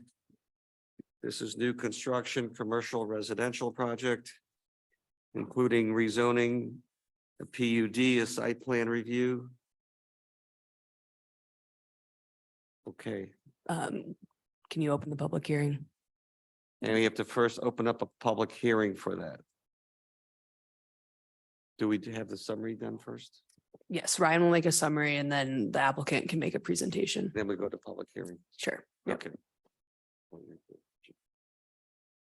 So we have three staff reports that are related to this particular item. The first thing I'm going to do is I'm going to summarize the plat staff report, and then I'm going to summarize the PUD rezoning and site plan review, and then I will summarize the architecture review. So the four subject parcels are located at the northwest corner of the intersection of North Merrimack Avenue and Pershing Avenue. The lot consolidation request is in conjunction with a new mixed-use residential and commercial development on the property. The development includes rezoning one parcel from R4 to C2, and then rezoning all properties from C2 to a planned unit development. The proposed plat will consolidate the existing lots into one lot measuring 63,112 square feet. Objectives for consideration include compatibility, density, use, and others listed in the staff report. Staff are of the opinion that the lot is larger than residential lots to the west, but is consistent with lots located on North Merrimack Avenue in regard to size, frontage, and arrangement. Staff recommends that this board recommend approval to the Board of Aldermen with the following conditions. That the applicant provides a Mylar for the appropriate City of Clayton signatures per the subdivision ordinance requirements after Board of Aldermen approval. Approval of this plat is concurrent with and intended solely to facilitate redevelopment of the subject properties as authorized by the rezoning and planned unit development approval. Ordinance adopted concurrently herewith, which rezoning and PUD approval is subject to lapse, and the time limits specified in the city's land use regulations, section 405.1460. Accordingly, if the plat approved hereby is not filed with the St. Louis County Recorder of Deeds prior to the deadline and the time limits applicable to the rezoning and PUD ordinance, aforesaid the approval and authorization for filing of the plat shall lapse, and this ordinance shall be of no further force and effect. And that the applicant files a plat with the St. Louis County Recorder of Deeds Office prior to application for construction or demolition permits for the property as approved under the rezoning and planned unit development ordinance. Moving on to the staff report for the PUD rezoning and site plan review. This request is for a public hearing to solicit input regarding the rezoning, planned unit development, and site plan for a proposed mixed-use development. The project was originally presented to the Plan Commission on October 17th, 2022 for conceptual review. A community conference was hosted by the applicant on January 5th, 2023 to solicit feedback from the surrounding community.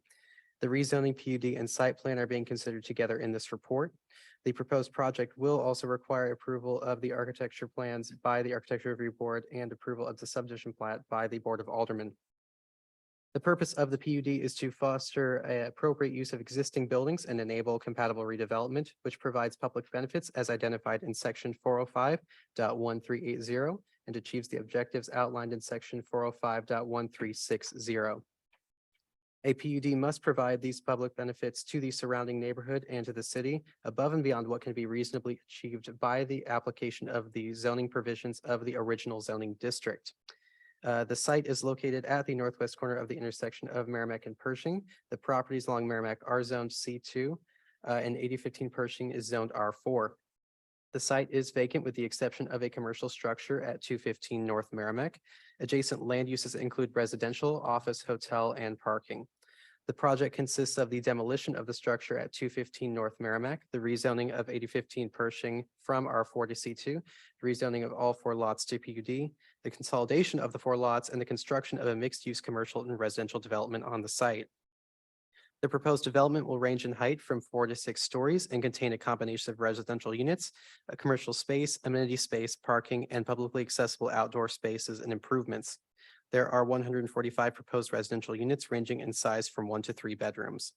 Parking will be accessed via an entrance on Merrimack. The garage will be positioned on the 2 lowest levels and include 183 private spaces, 11 public spaces. The public spaces include 3 compact spaces, 3 standard spaces, and 5 EV spaces with charging capability. Private spaces are separated by access gates. Primary entrances face Merrimack with townhome units on the ground floor, the primary residential entrance, and a commercial space at the corner of Merrimack and Pershing. The corner also includes a proposed public art and a patio. The city standard downtown streetscape is proposed along North Merrimack Avenue, outdoor patios and landscaping line Pershing with the standard sidewalk with tree lawn. Additional townhome units, a sidewalk, and landscaping face to the west. Staff are of the opinion that the development contains a reasonable ratio of uses. The project is located at the edge of downtown in an area that will serve as a transition from the commercial to residential areas. A small amount of commercial will support the goal to maintain Merrimack as a commercial street while also supporting the increased density. The project seeks relief from certain development standards that are set forth in the current C2 district and have been identified in the staff report. A PUD must provide public benefits above and beyond what can be reasonably achieved by application of the zoning provisions of the original district. All PUDs shall provide at least 1 public benefit or combination of public benefits that total at least 10 points beyond those additional points required for desired code alternatives. After a minimum 10 points is achieved, the developer shall provide a public benefit or combination of public benefits totaling at least 5 points for each code alternative requested. The staff report identifies proposed public benefits and a staff analysis. Proposed benefits include architectural distinction, curb cut reduction, affordable units, sustainable building practices, green infrastructure, below grade parking, public art, open space, streetscape enhancements, and EV charging. As part of the analysis of the proposed project and benefits, staff review Sorry, just one second. As part of the analysis of the proposed project and benefits, staff reviewed other PUD projects that were scored in addition to the specific content of this project. The staff's analysis of the proposed benefits results in the point total of 33, which is above the minimum required of 30. A full analysis of PUD and site plan approval criteria are detailed in the staff report. These criteria include the downtown master plan, compatibility with the zoning code in the surrounding area, environmental and landscape factors, infrastructure, lighting, traffic, design, use, and public welfare. The proposed development would provide mixed-use development on a vacant lot along Merrimack. The proposed development aligns with the downtown master plan by increasing density, contributing to a mix of uses, providing street activation, and contributing to streetscape improvements. The development is providing public benefits as identified in the report. Staff are of the opinion that the proposed plan conforms to the requirements of a PUD and provides an appropriate number of specific benefits. Staff recommends that this board recommend approval to the Board of Aldermen with the following conditions. A streetscape plan shall be reviewed and approved by Public Works prior to commencing installation activities.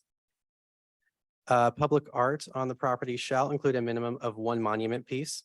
A specific plan and rendering of the public art shall be submitted to the Public Art Advisory Committee and Board of Aldermen for approval.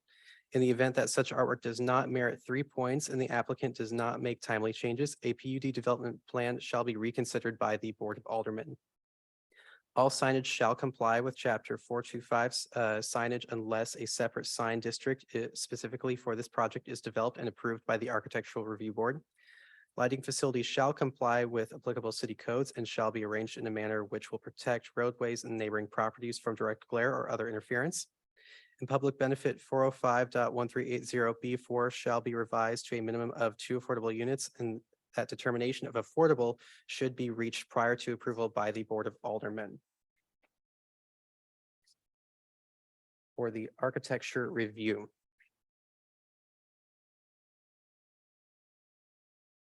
So the development falls within the Merrimack Gateway District as identified in the downtown master plan. This area is defined as a transition between downtown and nearby residential neighborhoods. The plan calls for mid-rise mixed-use development that steps back as it transitions from Merrimack to residential neighborhoods.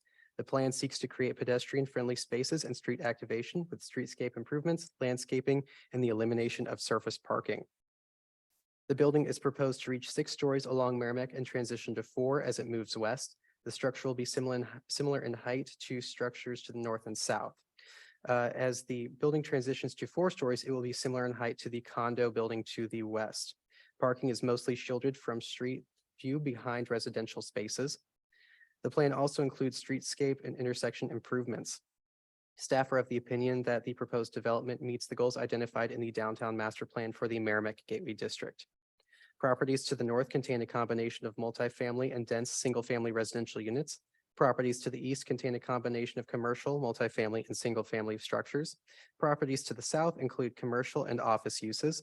Properties to the west contain some multifamily housing with more single-family homes farther west. Surrounding buildings range in height from 2 to 7 stories.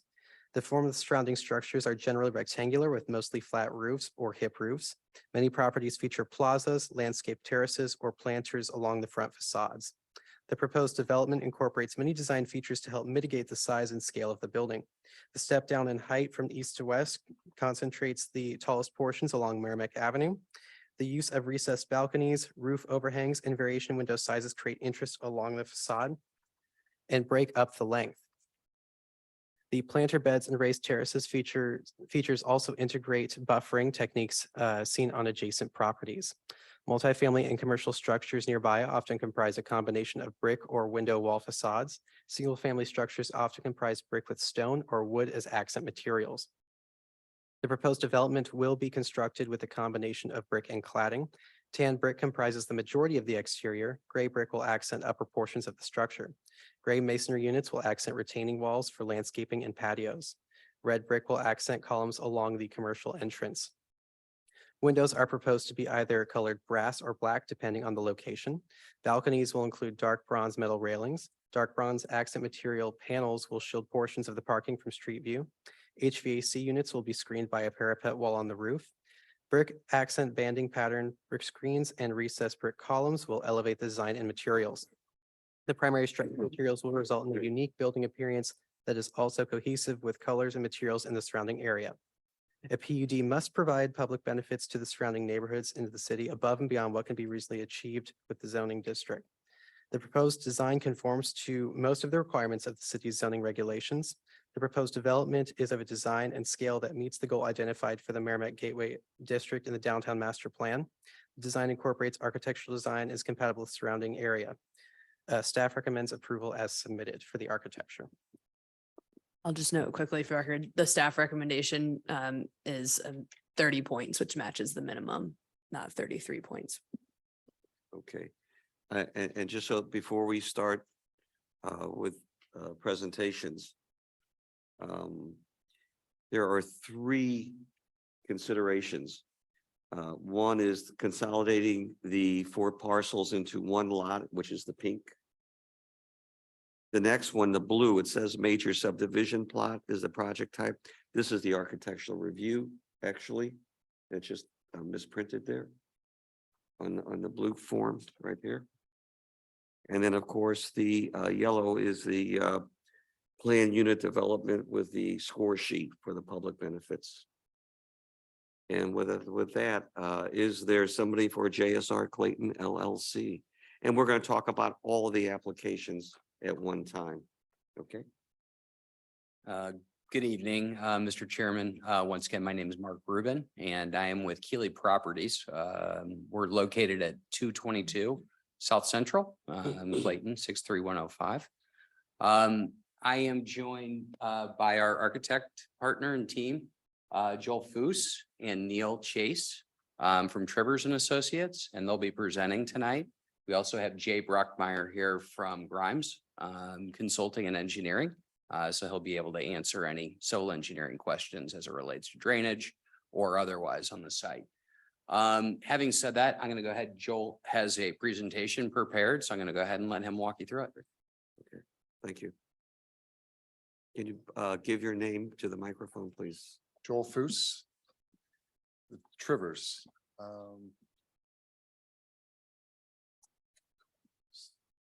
Have control over this.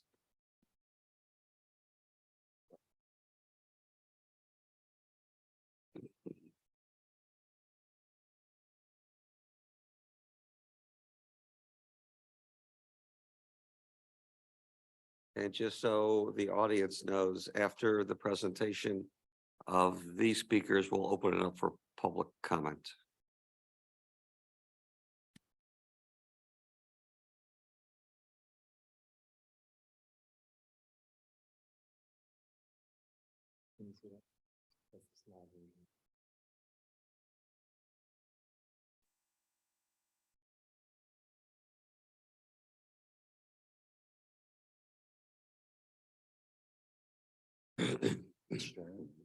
Okay, great.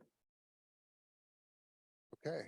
All right. Again, my name is Joel Foose. Good evening to everyone. I'm going to walk you through essentially the packet that you have in hand. I will start that I guess we were here in last October, which seems like a long time ago now, but I should let you know your process has been working. There's been a lot of conversations. The building has evolved through a lot of iterations, feedback we got at that time, a lot of conversations with residents and neighbors that have really evolved this structure to the point that it is today. So I think back in October, we were 206 units, 240 some odd parking spaces. Now we're at 145 units with about 180 or 194 total parking spaces. So it's changed quite a bit. We lost a floor as well. It used to be 7 stories, now 6. So it's changed a lot. And, you know, we appreciate everyone's input to get to the point that there's collective buy-in as these projects develop in your community. Walking through this a little bit, again, this is everything that you guys have in the submitted packet. You know, we have gone around, you know, the neighborhood here, really looked at the surrounding buildings, give some heights that we're working towards and really making sure that the building is nestling into that, you know, and I think Ryan, as he was describing this, talking about the step down from really the C2 parcel down to the R4 parcel, even though these will be combined into one, we are really making a deliberate change in the way the building is articulated to really connect more to that the 220 building there to the west. Along with this, as Ryan mentioned, through the Clayton Master Plan, we really try to use this as a driver to understand the best way to really give the benefit and to really think about what Clayton has been trying to achieve through the master plan. This Merrimack North Gateway, I think it was mentioned as a transition piece. We really feel this building is an excellent transition, from the more commercial building directly to the south, really into this residential block, and then the single family really to the north and west beyond this structure as well. Yet still providing some additional density, that change in the streetscape, hiding all that parking, behind the building, really a lot of the goals that, Clayton has outlined in the master plan. So this is where we are. This building sits at the corner at Pershing and Merrimack.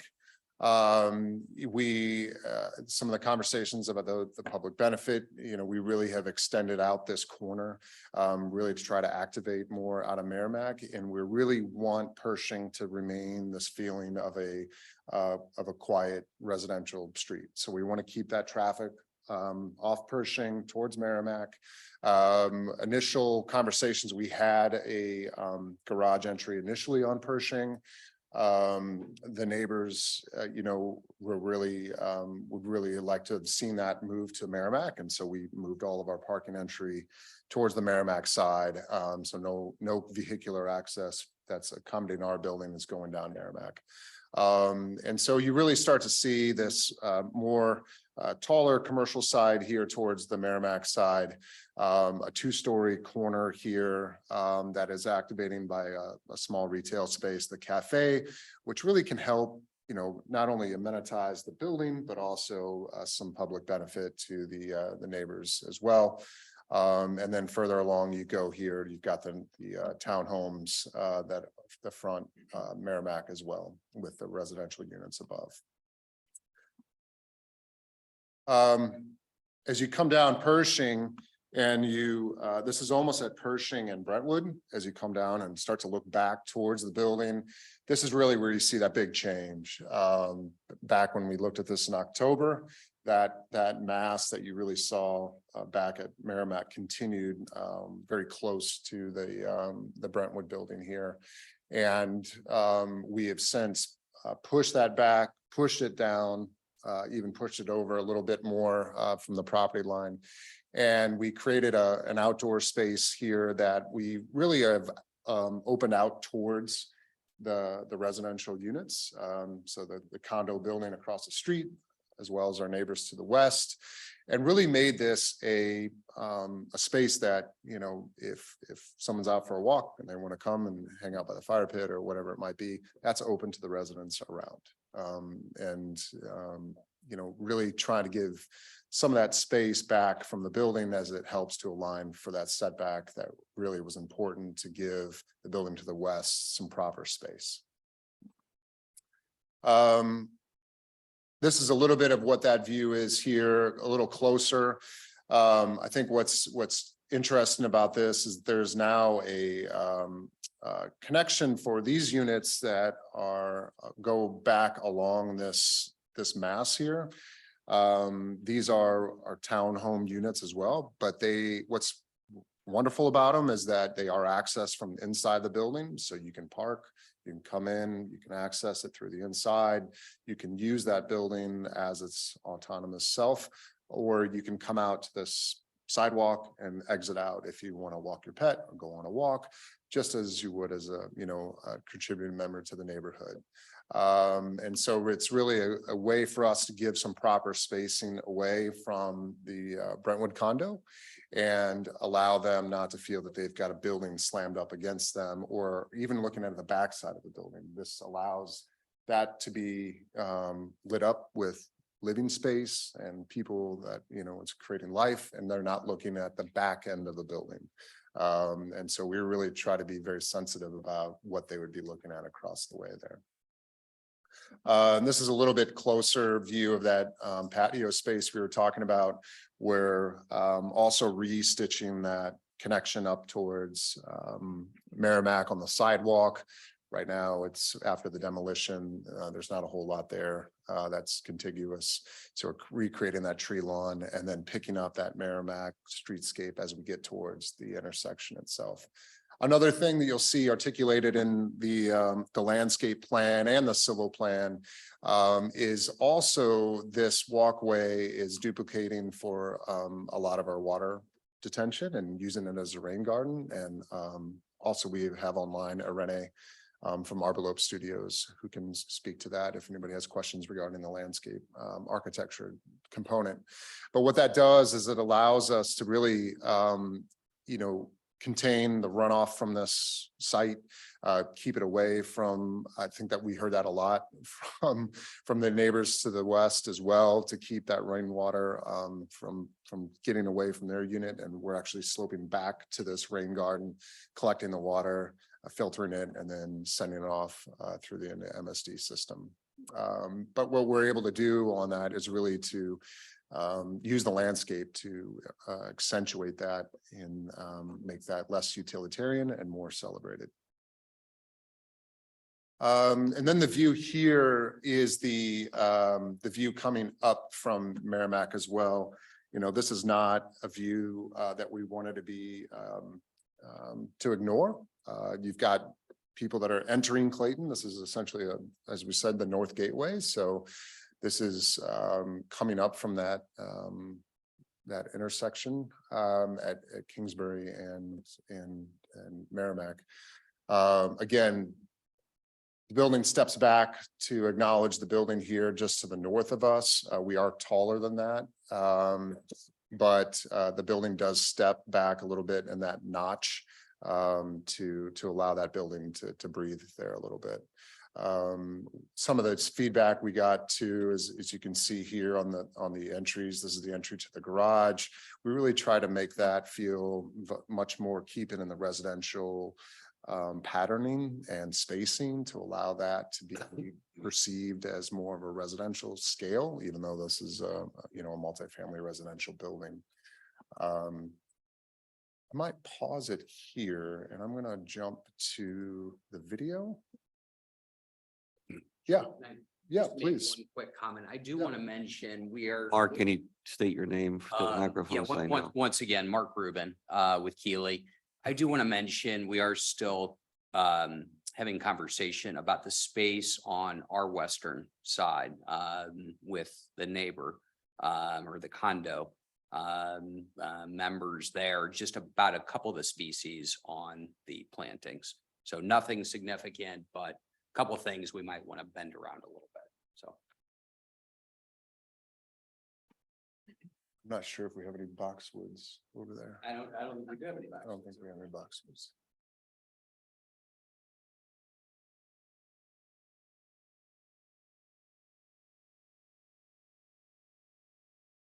So. No, okay. So we're going to come down here on the building a little bit. What I want a couple of things I want to point out in the staff report. We do want to model these condensing units. These are part of these types of developments.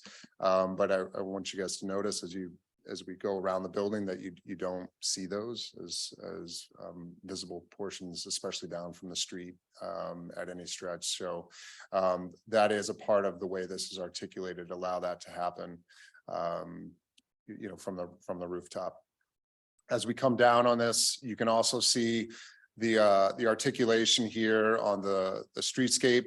That's the Clayton master plan, tree grates, brick edge. And then we are returning that back to the level here where we have this commercial terrace, and then it switches to the tree lawn back from here. And we really wanted that to be a deliberate line of, really saying the public stays up here along Merrimack and not necessarily down Pershing, unless you're, a neighbor or a resident headed that way. Also back here, you see a little bit of this pullback of the residential terrace. And we try to use some elements here to break down the mass of the facade, allow people to have some outdoor space. A lot of these buildings around here, even the neighbors building there to the west or to the south of us along Pershing, have these moments of covered outdoor space, terraces, balconies, and we try to weave those elements into this building as well. You'll see elements here of projected balconies, outdoor terraces, covered balconies in different locations, projected balconies on the courtyard side, and really try to think about how we can weave those in. And again, a building, associated with its context can take a lot of different forms in a lot of different ways. And, if you got to mass it right, and you've got to make some nods here. And so that's something that we're really trying to be cognizant of as we come around here. I'll keep going here.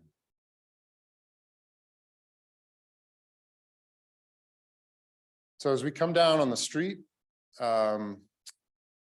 as we come, we're going to walk around here on Pershing. I'm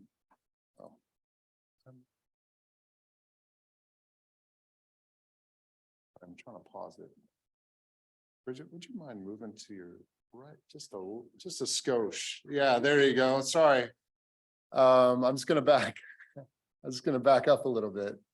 I was trying to do it without having to make you move, so I apologize. This area here, again, is going to be the commercial space. There are residential units above here, but really we wanted to have a marker here on the corner.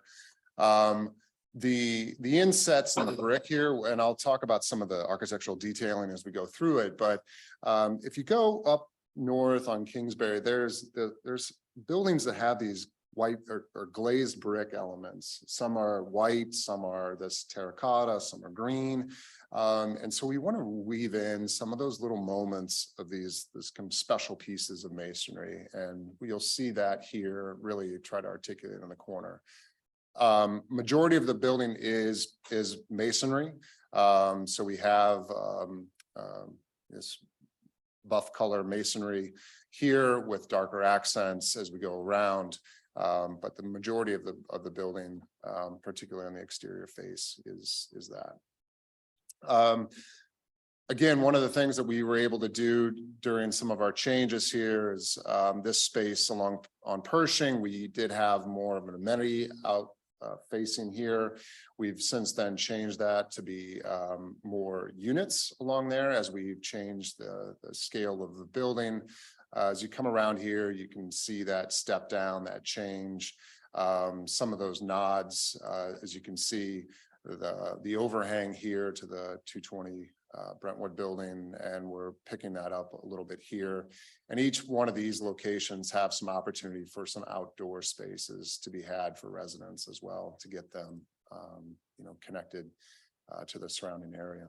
So as we come back around here, we move up what we call the muse, and this is the rain garden space here as you go through, and you see these little stoops, these little moments here where you're coming through and you can access these units. So each one of these bays here is a unit, and so somebody can come out here, come across this sidewalk and walk down to the street level. We also have moments of some additional brick detailing. This, as again, some of these houses, as you go to the north, have some protruding brick, and we're going to try to pick that up in some detailing ways as well. As you come back up, as we go look through the building, there's a very minimal slot here that is open to the amenity deck. We really try to privatize the deck, not only for the residents of the building, but also the residents surrounding the building that maybe don't necessarily want to see everything that's going on in there either.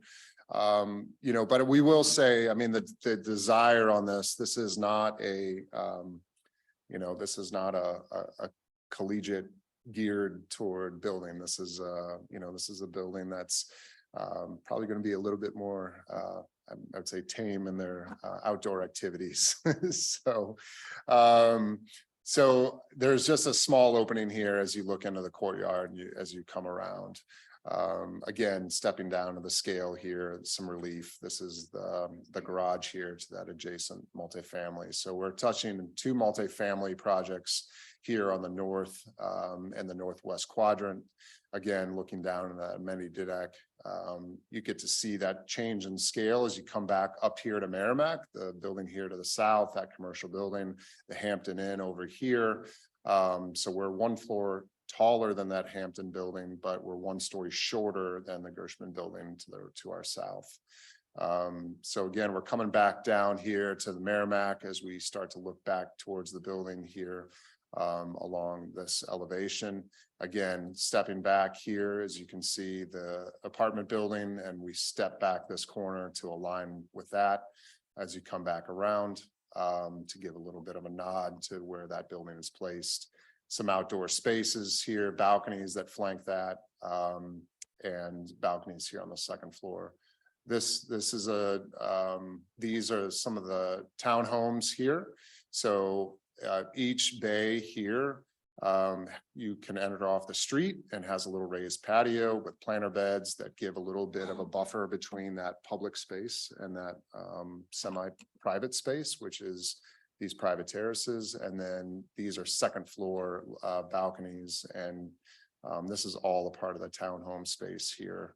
That's a fronting Merrimack. So we have 5 of those along the Merrimack elevation. And then again, as we swing back around to the corner.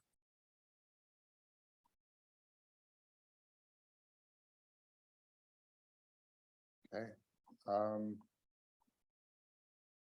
Jump back. Let's see.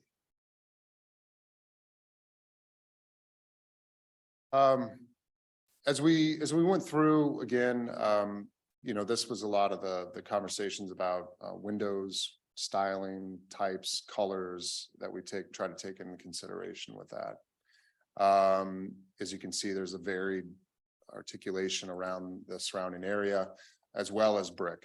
Everyone thinks that there might be one type of brick around, but there's many types of bricks around this area as well. And here's a selection of what we found around the neighborhood as well, including some of these glazed brick details that we've seen. Again, a material palette. We've got a couple different types of brick here. This light color brick, the dark.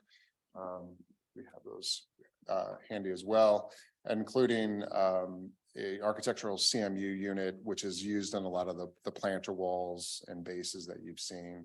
That articulated glazed brick here. Windows, we have a couple metal accents and the metal balcony and railings here. So you can just set those.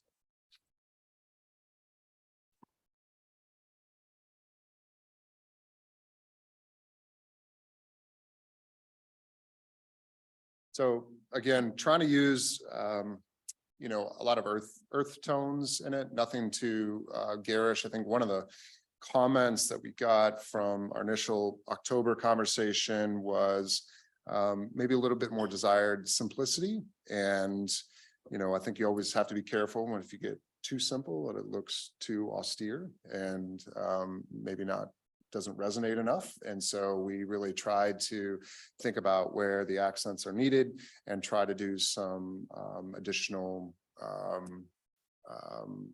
editing on what we could do with that. And so we've really tried to edit down the palette and make it something that's, you know, very calming and this is really a breakdown of the way we have the units. You know, again, these are larger units. The average unit size is 950 square feet, which is quite large.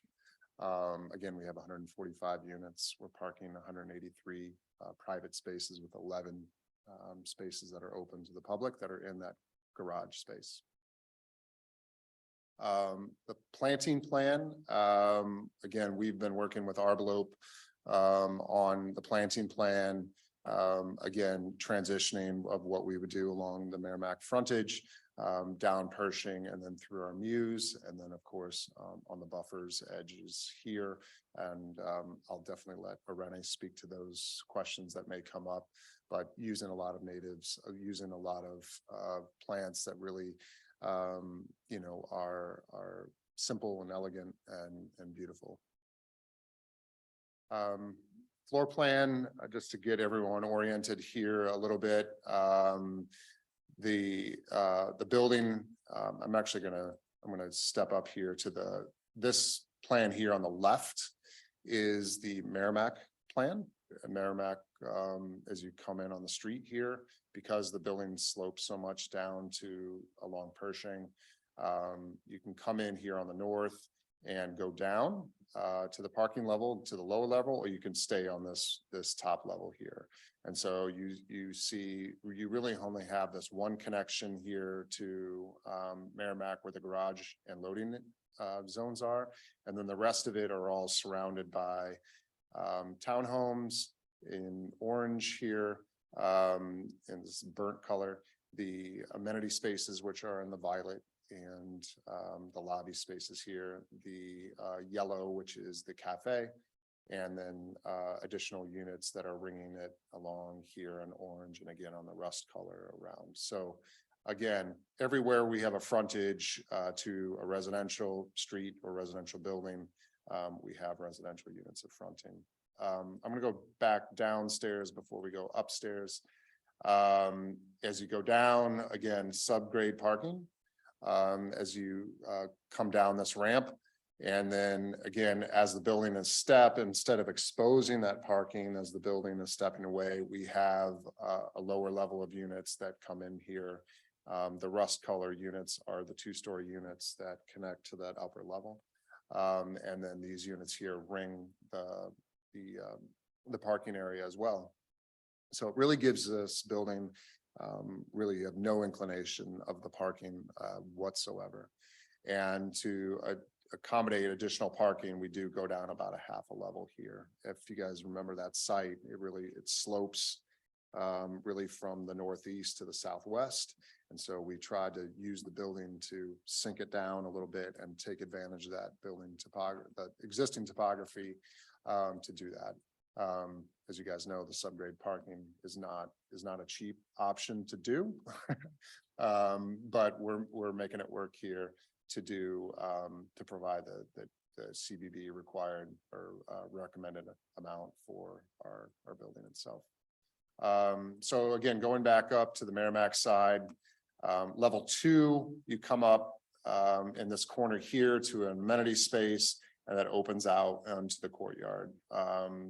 And again, that is ringed by units all along here. So you have courtyard facing units on the inside, and then again, exterior facing units that really are very similar to the footprint below. And then we continue that upwards. As you can see over here on the 5th floor, you lose that mass on the west. Again, this is about where that R4 and C2 designations are. And so that really has really dictated how we've masked the building and really try to be sensitive on how that works. And so, that you'll see that change in the articulation of the exterior as the building comes up. And you move up here to the upper levels as we go up through the building. Additional roof plan. Elevations, with the video, I don't know if these are as helpful, but I think you really start to see some of these heights that we're working with. Again, the adjacent Gershman building here, the parapet mechanical level is up at this level here. The top story is here. Our top story is one level below that. So we're shorter than our building to the west or south, excuse me. The Hampton across the street that most people know, we're 1 story above that along the Merrimack corridor. And then as you can see, if Pershing dips down, here's the 220 Brentwood building here. And really our residential level is the same as what they have. They have a level that's tucked underneath this roof. And we have a residential level that's right here. So we're not any taller than that. The north elevation, Again, as we step down, we're trying to be sensitive about, we have single family residences back here. So really no inclination of that shadow casting onto those units from that side. And then the 4-story unit here on the far west, as we come down along Pershing, you can see the 2-story condo building here. And, the way the building actually steps back from the street and then steps up as well in plan to allow that relief to happen from Pershing. And then finally, the interior courtyard that really you're not going to be able to see from the street. Some people like private space and not be connected to the street. So this gives them a nice opportunity to do that and to have a nice living space that looks down onto the internal courtyard.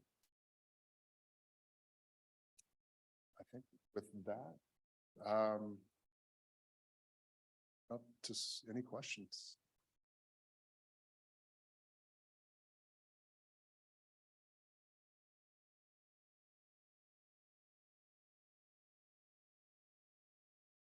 Sure. Yeah.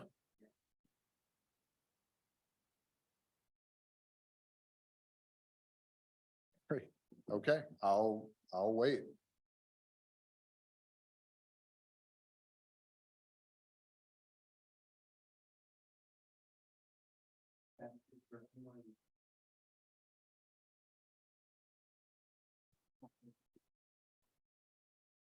Is there anyone in the audience or online who would like to comment about the project or what Joel had to say at this time? If just step on up and grab the mic and introduce yourself. I have some questions. I'm Tom Lucas at 8010 Pershing. And just to condominium, but across the street, you see the little tan across the street from there. That whole building, I'm on the end of both stories of there. So all the windows that are across the street from them are mine. So that's why I'm so interested in it. Just a little context there. One question I had, Ryan, I just noticed 3 documents were either revised or posted today for this project. Was there anything that we should know about there? Because I didn't get to look at those. Are you referring to the documents posted on the pending applications page? Yeah. Those are just the most recent documents submitted to us by the applicant. Was there any substantial change in those that? Nothing that that wouldn't have been identified in the staff report or presented here. Okay. And then, questions I guess I had. I think you mentioned it was both a buff brick and then the dark gray brick. But it looks like on that residential section that's across the street from me, it looks like there's a fair amount of black or dark gray metal. Is that correct? Like the top story or story and a half or so is metal, is that? Sure. Yeah, that's When you answer it, stand up in the microphone. Stand up so that we can capture it. on the dark gray portion on the upper levels, that's EVIS. Which Yeah. is, It's like a stucco type material. okay. Yeah. Yeah, because a lot of people have had comments about that from my neighbors. And the only other thing which I've had discussions with them multiple times, which isn't a big deal. There's talk about, in addition to the kind of plants, I will say they did get a lot of input from the neighbors after that original concept meeting. Was suggested they get a lot of feedback from neighbors and listen to us, and I believe they have. So to hear. I'll say that really is.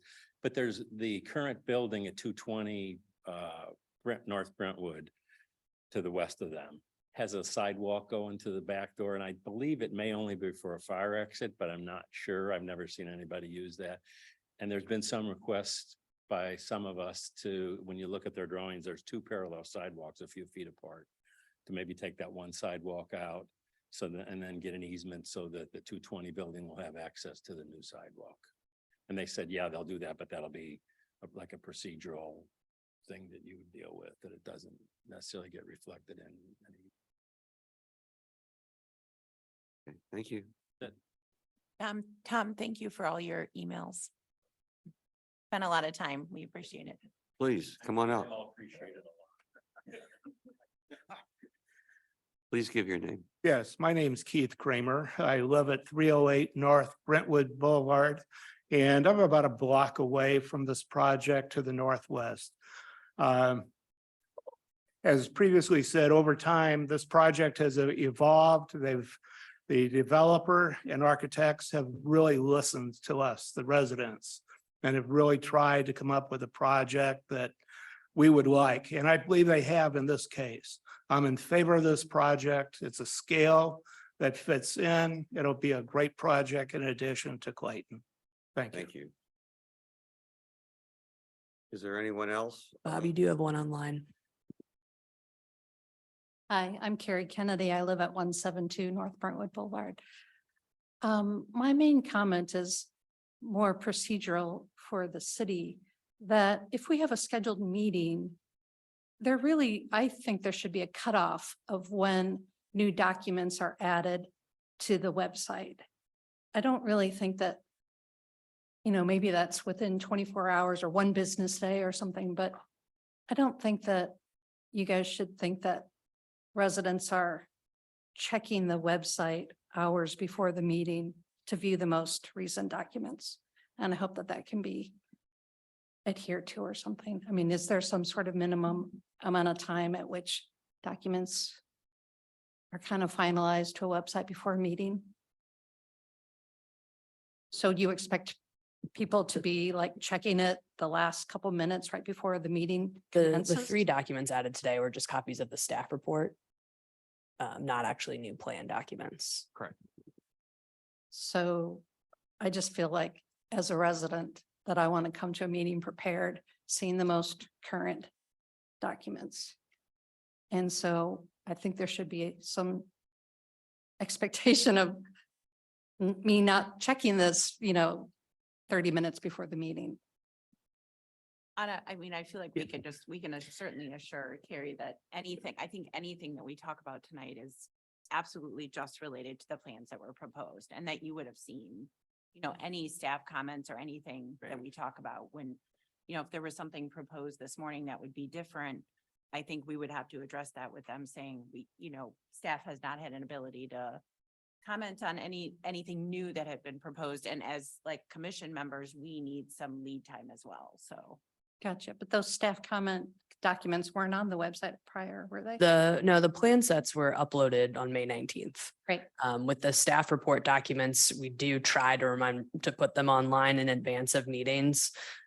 As you can see, we had a lot of items on our agenda. And so just creating the staff reports in order to distribute those out to everybody on the board in advance. We did that just at the end of last week and then upload those. But if there was anything that was ever submitted to us, we request that those documents are submitted at least 2 weeks in advance of the meeting. So that's why they were uploaded on the 19th.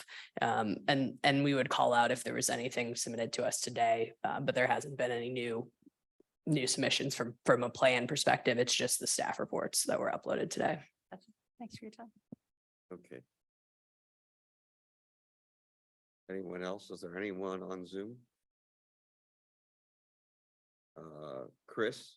Oh, wait, who? Linda Bartle? Who are we calling? Linda. Linda, you on? Yes, I am. Is it possible that you could change the screen so we could see you all instead of the video? Like we can't see, I don't know who's been speaking. It's been difficult. Basically, we've had the architect for the project speak. No, I've seen all that, but as an online participant, you haven't gone back to the meeting view. And it'd be great if you could, but regardless, I certainly agree with all of the comments thus far about Keeley being very responsive. I like the idea of the combined sidewalk. I think the gentleman, whoever they were, they referred to 220 North Brentwood, but I hope they were referring to 202 North Brentwood. Yes, Linda, yes. Okay, great. Now we got the view. Well, the view was there for a minute.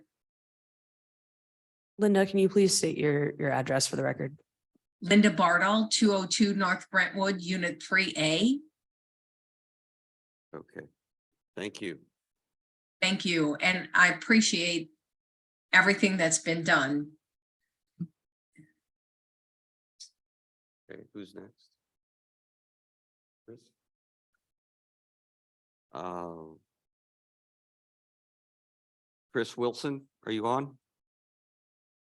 Yeah, I'm here. Can you hear me? I can hear you. Okay, I'm at 202 Brentwood.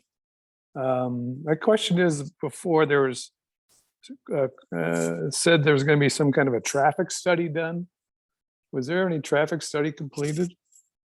I believe so. Is there any way we can see it? Yes, we can upload a copy online. All of these are also public record. If you would like to send an email, we can also send it one directly, but Ryan will have those posted on our pending applications page. Okay, thanks. That'd be great. And I'll say that Keely's been good to work with. We've had many meetings with them, lots of back and forth. And as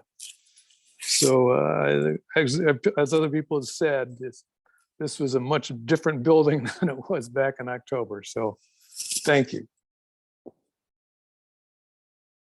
there anybody else? Is there anybody else we have not heard from that wishes to speak at this time? Hearing none, I guess we're ready to move forward. So with that, Joel, I just got a couple of questions for you before we start going on. You've got, first of all, hearing from the neighbors, I mean, you guys really bent over backwards, and it's nice to hear that. It really is. The second thing is, this is just me speaking now. I think your apartment townhome concept is one of the most humanizing projects I've seen coming before us in a long time. I mean, you've got open space, you've got courtyards, you've got direct access to the streets, you've got a coffee house, you've got great plantings, it seems like. I think the neighbors must have really worked on you guys, all for the better. No, I mean, do neighbors make a difference in meetings? Damn right they do, you know, and I only applaud them. I think but at the end of the day, you guys, it's your money and it's your conception and the architect and the developer. And this is really, I think, as Clayton transitions to a true mixed neighborhood of commercial and residential, I mean, would I want to live there? Where's my neighborhood? Where's my coffee house? Where's the green space? How close is a park to here? Which there is one close to here. And you border a lot of residential properties too. And I think this is very thoughtful, very well conceived. I mean, in the best sense. And I've seen a lot of residential projects come through Clayton in the last few years. So from my point of view, I just think it's, and the way you step down to the rear, it's just all the right moves for making a community in a downtown area. And I just want to say that we have to talk about the public benefits for PUD a little bit. I'm really curious. You got 2 units that are, what is it? Affordable housing is the term you use. And it's, that's so interesting to me as a public benefit. And it's got to be 80% of the median of the St. Louis County income. I was trying to research that today. I got varying figures. What is the median income?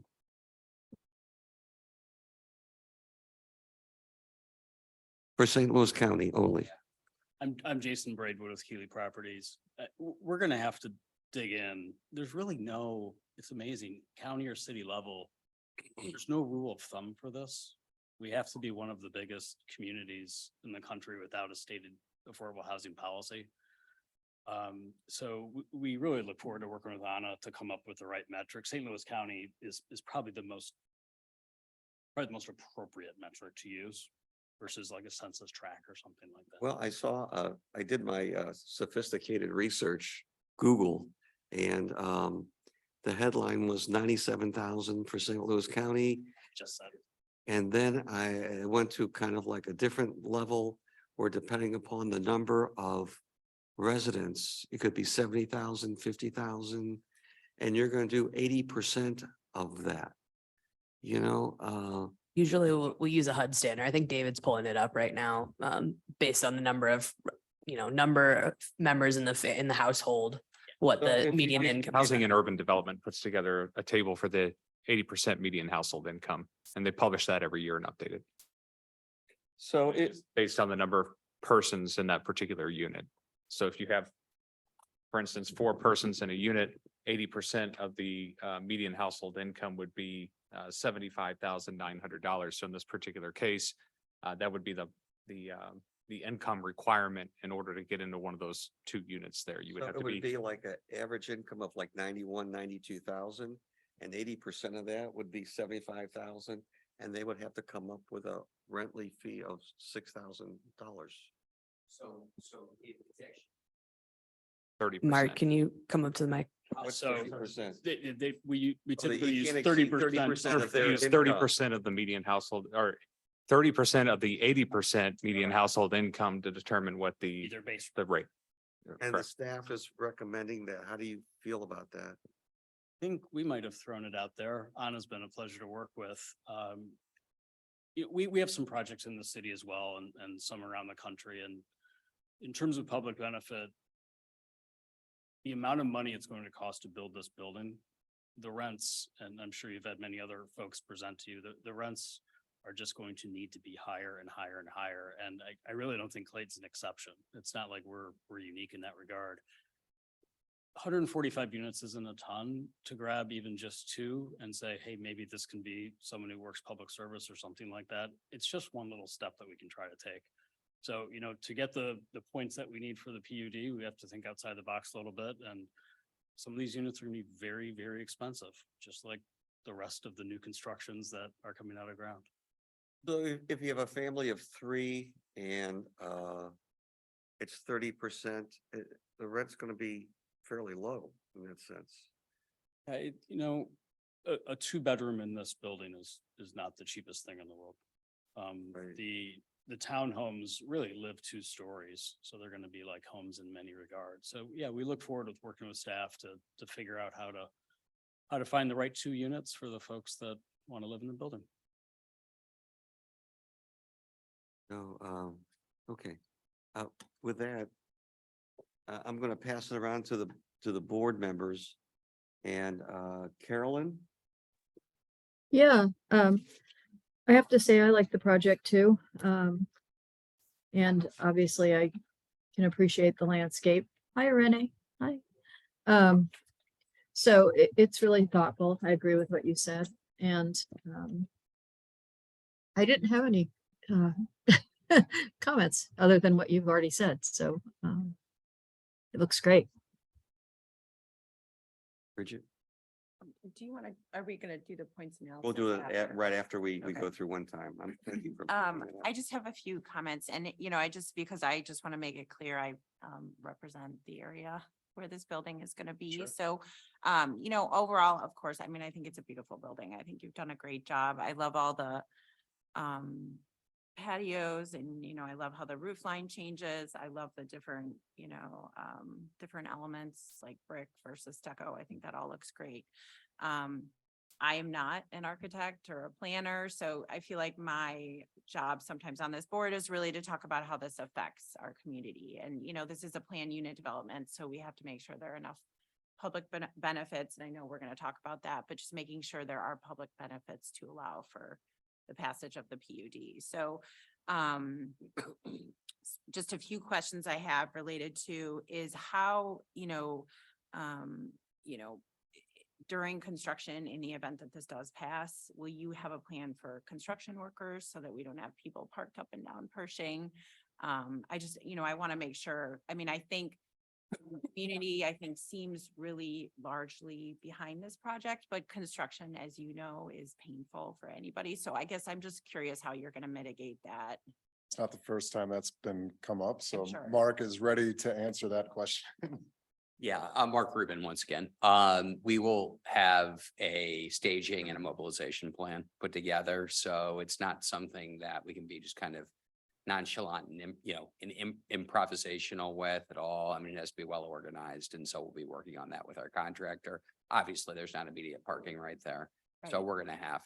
people are gonna have to be shuttled, I mean, to some degree. So chances are we'll have to enter into an agreement with, whether it's over towards US Bank and, Gershman, and we're ultimately gonna have to shuttle some people over there. So we'll be thinking through all those steps as we go.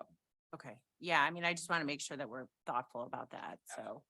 And then, how will you manage, I think it's great that you guys have public parking.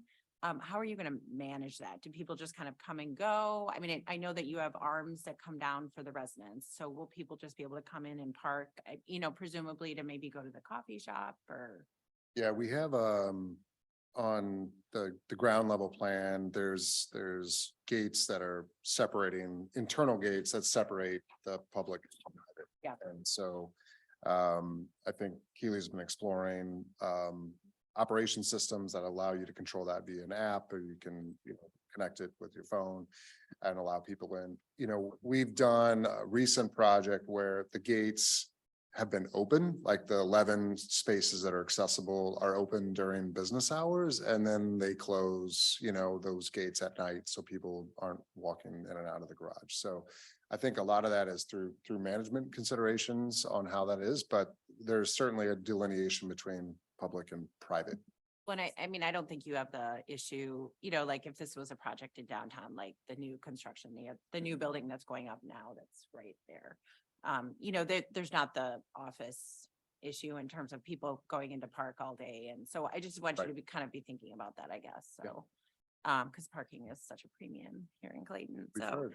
and then do you, I'm assuming the neighbors have talked to you about HVAC. So do you feel like the HVAC units are screened appropriately so that the noise isn't Yeah, and floating around? yes, and we've done an acoustic, have. analysis of that, and yes, that's Okay. certainly below levels. And, I'm sorry, I'm looking, in terms of the commercial space, I mean, that's one of the, and I know we're going to talk about public benefits, but, I think everybody knows about the retail problem we all have. So I guess, and this might be not a question for you, Joel, perhaps more of a question for you guys, but what do you do?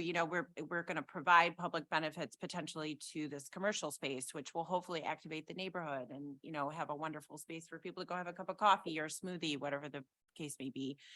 But do you have an idea of what might go in there? I guess my concern is, we provide these public benefits to developers because they're going to have retail spaces, which I understand we as a city require. But, making sure that the rent for whatever is basically at a cost that you can actually get somebody in there. If I'm making Jason sense. Braidwood again. It's the perfect way you phrase that. The rent that can get somebody in there. We don't have the commercial space modeled in the financials. So our appraisal is complete. The appraisal doesn't reflect it. Our bank is not expecting it. We are not expecting it. So yet we do have the build out cost reflected in our budget. So if that doesn't mean we're not going to chase, because you guys are giving us the opportunity to have a commercial space and we're going to strive, and frankly, it's part of our program. We want it for our residents, just like Kingside. We put Kingside into Clayton on the Park for the same reason. If I had to guess, and I think I kind of shared this back in October, I think we'll be sponsoring our own cafe. And it's not necessarily perfect, but we're going to have staff there. So we're going to manage this building. I'd like to actually move the firm there. I don't think we have room for that. It's not that big of a firm, but I don't think we have enough room in the building. But we are going to have four some odd people that work directly for Keely in the building. And to kind of blend that into a lobby cafe, that is used by our residents as well as the public and our neighbors walking in and then using the outside is kind of what we envision. So, you know, we know the Ferguson family really well. If we could like serve Caldies and get a license for that, and they would just, we'd have a license agreement with them, but it would be our risk. That's kind of what we're envisioning. It could be a wine bar with the same type of philosophy. So there's a few restaurant owners that Mark and I know pretty well that we're talking to. I just think it's going to be a little bit more programmed than set lease, set walls, and a full net lease like that, to exactly your point. We have to get creative on this. It's, no one's going to cover the typical rental cost, you know. I mean, I think you're outside of downtown, so maybe you don't get necessarily office workers, but I think if you have a gathering space, people in Clayton Gardens to the west, single family homeowners, condos will love the space there because they have a ways to go. I mean, there's places that are closer to Gay Avenue, but that's a good ways away from somebody who lives closer to Brentwood. So I mean, I think it would be a great benefit to the surrounding areas as long as you actually get somebody in there. But if you guys are going to program yourselves, then that's less of an issue. Yeah, I would say that it would be easier for us to figure that out economically with the building if it was, 6 a.m. to 2 p.m. versus 5 p.m. to 11 p.m. So, coffees, I can just see the neighbors using it, and that's what we want. That, the more neighbors that like our building, that consider the folks that live in our building their neighbors and their colleagues, that's better for us leasing. So it goes absolutely hand in hand. Why do we listen to the neighbors so much? Because it was free advice as to what they want to see around them. They're our customers too. And it would be the same for the retail, same concept. And just my last question, I have so appreciate it. It sounds like you've had a lot of discussions with the neighbors to the west, the neighbors to the north. Have you talked to people on the south side as well? There's some apartment buildings or. Yeah. Sorry. The south being the Gershman building, I mean, southwest is what you're. And I'm We have been actually, in I touch with apologize. Gershman, though. Okay. No, and I apologize. I meant more to the apartment buildings to it would be the north, like immediately. Yeah. Okay. I have had a conversation with him as well. So he's aware of the project. Okay, He's good. actually, he's owned that building, I think, since the 70s. Right. So he was great. So, Okay. I yeah. just, thanks. Great questions, Bridget. Helen? Yes, I really like the massing, the changes that you made, the stepping down. And I like the townhouses along the east and west. It brings more people in proximity to the street, more so obviously on the east. And that's important. It brings the street, it makes it safer. There's eyes on the street. And I like the use of brick, the way you're switching the bonding patterns. It creates interest, but it's not changing colors drastically. And then the glazed accent color will be neat. I do have a concern though, or first a question. Is the community terrace along Pershing, is that accessible? Yes. Yeah, you see the steps in the corner, but as Pershing rises to the east, there's a ramp consideration. As that grade goes up, that allows us to tie into the elevation a little easier, and then we have an accessible entry on the eastern side. Yeah, no, because there's people that aren't necessarily in a wheelchair, but they're in a walker or Going to parents with kids in strollers. Yeah, absolutely. The other thing is the townhouse walls along Merrimack. How high will those walls be as I'm walking down the street? Will they be here or? Will be here. They're like 18 inches. Okay, Yeah. so if I'm sitting out, if I'm renting one of those units and I'm sitting out on my patio and you walk by, You will see me and I will see you. Yes. I shouldn't be out in my jammies having morning coffee. I mean, you can. I Right. mean, if Right. that's what you want, but you Yeah. run your own risk. No, I have no problems with that. I was just concerned that there would be a high wall that would separate it from the sidewalk. Okay. My last concern, oh, first of all, do you have samples of the ephes, the colors? We don't have samples of the colors. I would say from a tonality. Probably it's close to this stone color that we have. Something not Okay, too with the- dark, but darker. Is that the dark ephes or the light ephes? That would be the dark ethos, and then Dark. the lighter ethos would be a lighter tone than that, closer to the brick coloration. Okay, closer to the brick. Yeah. Because on the renderings, which I realize are not, the color is never that accurate. It just, looking at the community garden on Pershing, that view, the ephes, the lighter ephes looks strange next to the brick. Yeah. It won't. No, we're not going for strange, so, Okay. yeah, we'll definitely, we won't make it strange, but yes, if it's a reading, that way, then yeah, we will certainly look at that a little bit harder to make sure it doesn't. Okay. My last concern is you're extending the public sidewalk. So you've taken away a parking space Along. along Merrimack. Merrimack, yeah. Yeah. And then you're talking about extending the cafe there. Now, I realize with the existing buildings that we've got, we've allowed, cafe on the sidewalk. This concerns me that you're taking public space for a retail venture. And you're also asking for points for putting artwork there. Being that it's public, that bothers me. I think the artwork should be on your property. And I would suggest the community garden as a space.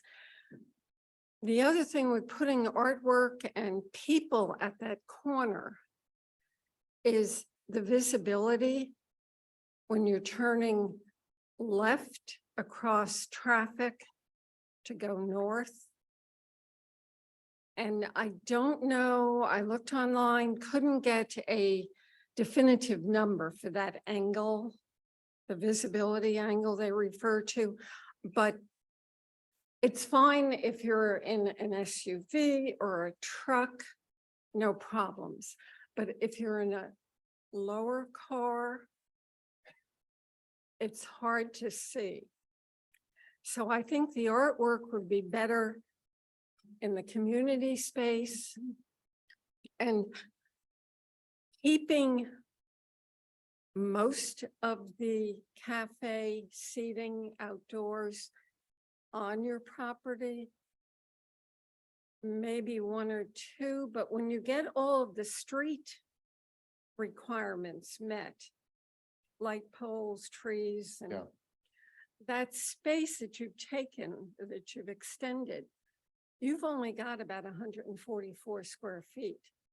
It's about a parking space 8 by 18. Yeah. It's going to be, I don't think it's going to be comfortable. Okay. So,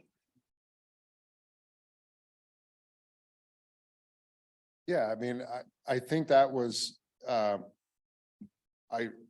that you're saying, I mean, I'm following you. So I don't think there was anything that was necessarily hard and fast, especially in the art piece, to say this has got to be here. You know, I think we were trying to find ways to maybe have a moment of cross walk opportunity across Merrimack and mid-block, because there's really not an opportunity to cross it at that point. So to allow that to neck down a little bit. But I would say if you guys don't want that, I mean, certainly something. we Oh, I can think talk it's about. great widening it. Yeah, for the outdoor dining permit, that's when we would review placement of any tables and chairs in relation to our requirements for pedestrian access as well as the site distance for vehicles. Okay. No, it just, and I know renderings historically sidewalks look very wide. And in reality, when you ask a dimension, oh, it's 3 feet that you could walk straight. I was gonna say, we need to, instead of doing these videos, we need to give you guys some VR headsets here and walk through these, and then you can really experience it, Helen. But I hope we have that problem, that we have, and we need that much seating outside. One thing I don't know if it was noticed, but the seating as you turn just, one window bay down Pershing also could be used, and that's on our property, kind of stepped up a little bit. yeah, So, I mean, that could be 3 or 4 tables even. So we don't have to encroach on the Merrimack side. We kind of wanted to activate the street, but it's all about what's comfortable to. You know, Helen, if I could just say something, because I think you're on to something. I would say that corner there could be like the meeting place for that neighborhood. You need open space, you need outside tables, and you need a coffee house. And people like in Demont area where Caldy's is, I mean, the streets are crowded with people, Yeah. because that is the meeting place. And the art, to me, is quite secondary to creating the meeting place. And I agree with you that putting the art in the public way kind of could be an obstruction to certain people. And the truth of the matter, I don't think it adds, me personally, doesn't add as much as having a gathering space.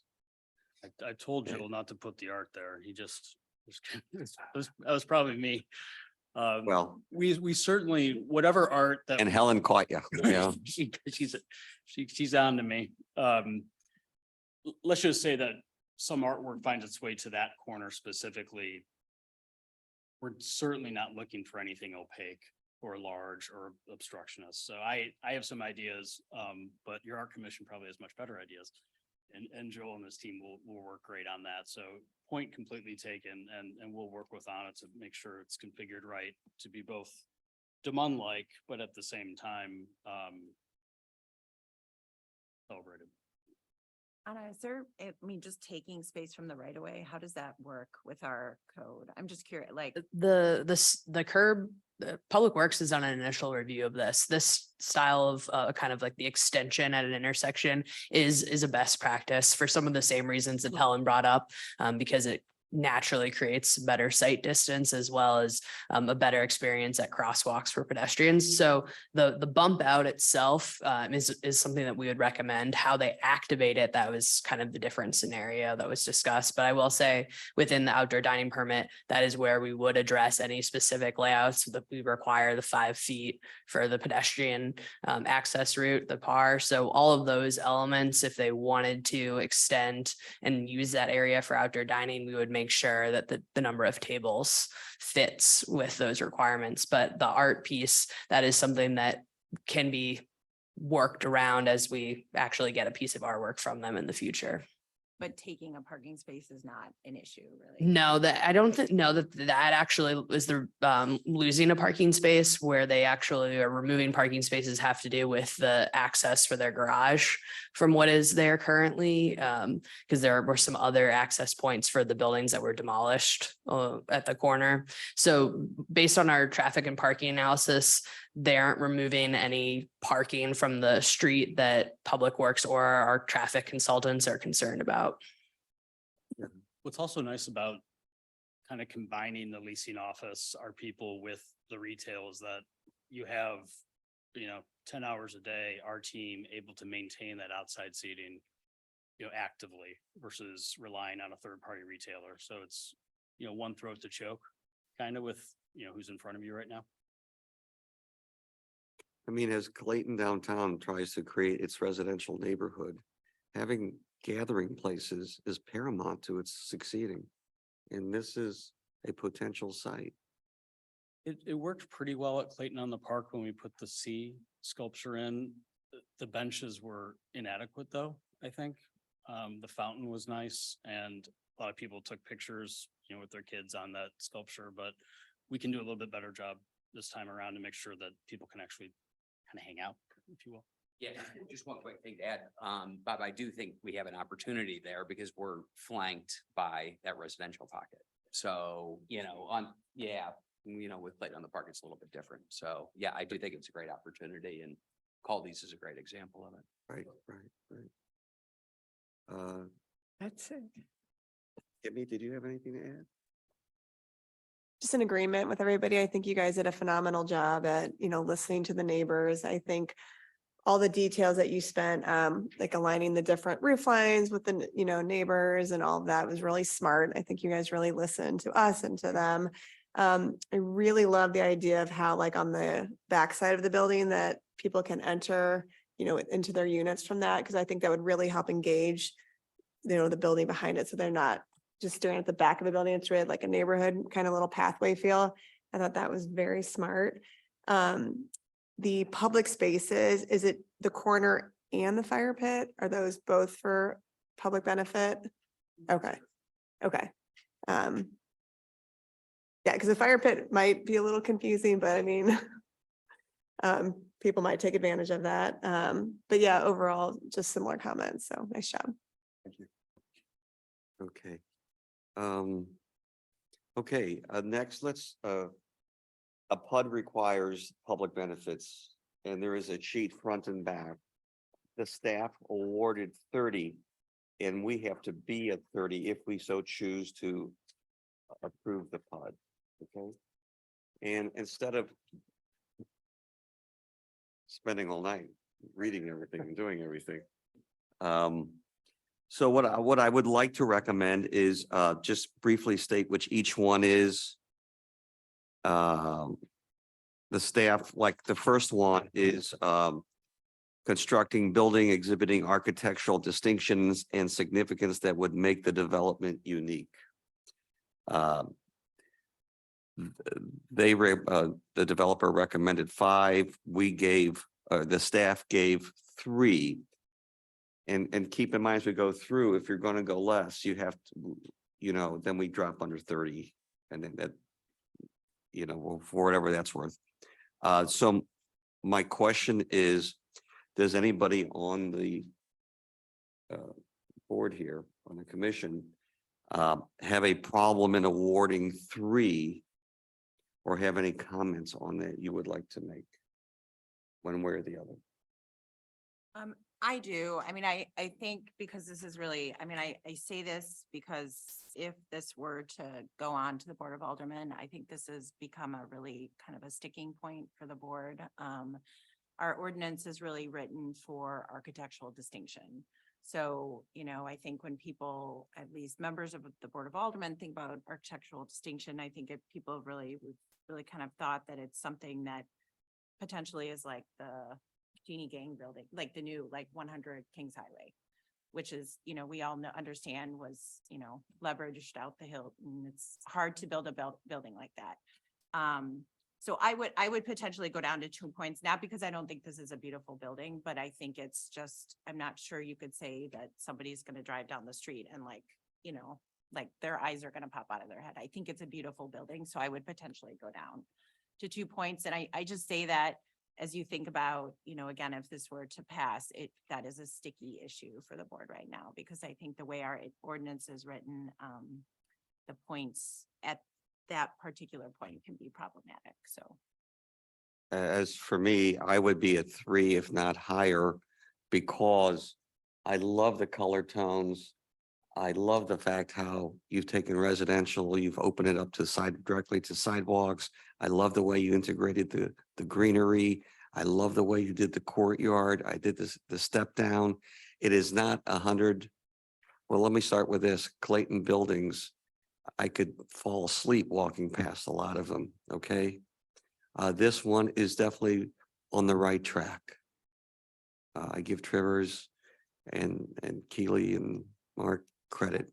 I think you're on the right track, and I would go at least 3. That's how I would be. I guess I would say it's not architecturally distinctive. However, I think given the environment that it is, it does fit in very nicely. You guys have listened to all the neighboring. I think it's very distinct for this area and it's well designed for it. And so to me, that's why I would definitely give it a 3. Okay. Does anyone else dispute the 3 or? No, 3. Okay, I'm leaning towards 3 as well. okay, so that would be 3. My fantasy in Clayton downtown is to find an architect who'll put a curve in and not just straight lines, you know? I hear curves are expensive. Or an angle, you know? Okay.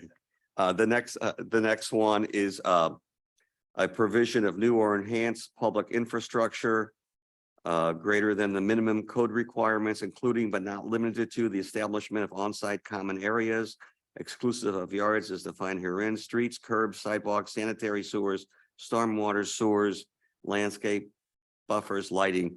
This was requested at 2. And the staff awarded 2. Does anyone have a problem with that?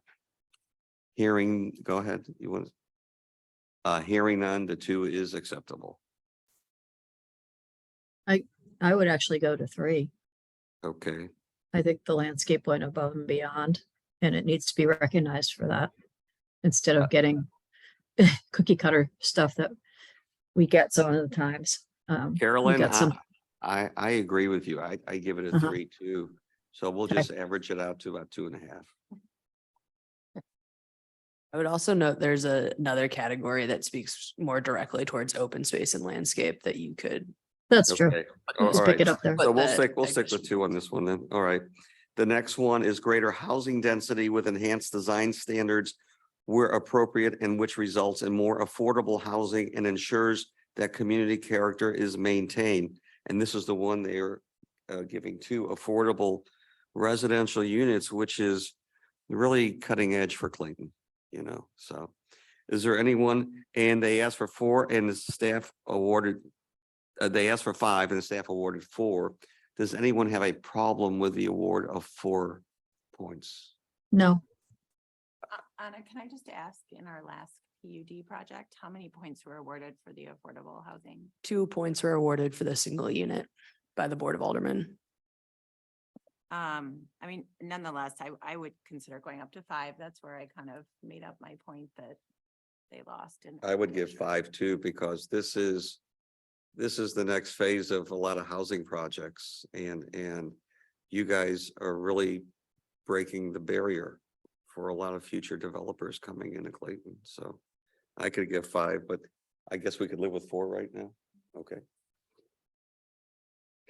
Next one deals with sustainable building design and construction. There you talk about heating, cooling, recycled materials. And these are all 111. And the staff awarded 111. Does anyone have a problem with 111? Not hearing any, that is acceptable. The next one is projects which provide and protect green infrastructure such as planned and managed networks of open spaces, including parks, and features that use natural means such as vegetation to capture, store, and infiltrate stormwater runoff, including bioswales, green roofs, and rain gardens. They asked for 5 and the staff awarded 4. Does anyone have a problem with the award of 4? Not hearing any, that is acceptable. Next is the inclusion of below grade parking. I just flipped the page just so everybody knows. Inclusion of below grade parking facility, which meets the parking requirements for the development. They requested 4, they requested 3. The staff gave 4, mostly because it is below grade parking, which is hard to find, you know. I'd give them an apple too. I think that was very good, you know, do that. So anyone have a problem with 4? Okay, 4 it is. Next is a significant form of public art, which they have to put in, and we kind of talked about that.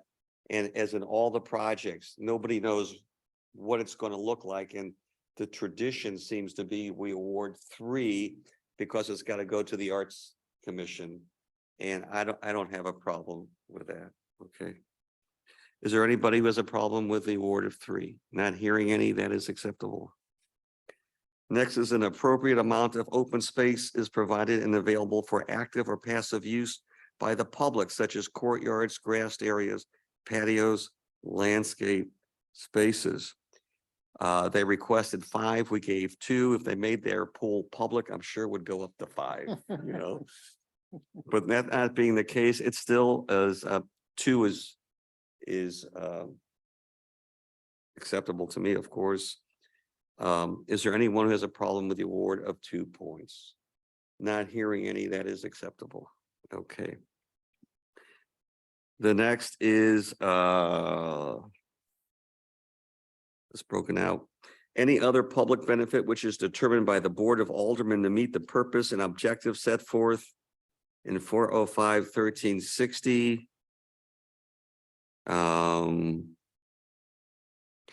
that here includes the inclusion of 6 publicly accessible EV charging stations and the neighborhood cafe. Now, as a latte addict, I mean, you can't give enough points for that. So. Anyway, this was something I don't see every time, this category. So therefore, you do not seek any, but the staff in recognition of, for example, the EV charging stations, which are becoming more and more a common issue to be dealt with. You gave 4, and the cafe, you asked for 5 on that, and they only give you 1. I give you 5 in a heartbeat. There's no issue on that one. But for purposes of tonight's meeting, is 1 and 4 acceptable?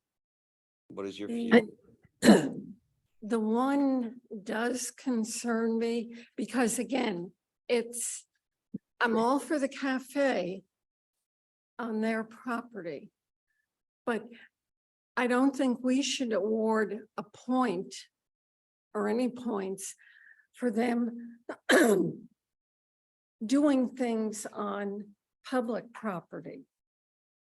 If my feeling is if they could take some of the public property and make it a public benefit, not just concrete to walk on, but make it a public gathering place. I hear what you say, Helen, but this is just me speaking for myself. I think that is what Clayton is missing so desperately in downtown Clayton. Places where we can congregate, whether it be a little park, a coffee house, some entertainment, which we are sorely lacking. I wish we could talk to the Board of Aldermen in expanding the entertainment, but that's for another day. I think it should go up a little bit. I don't think up to 5, but I would be comfortable with 2 or 3.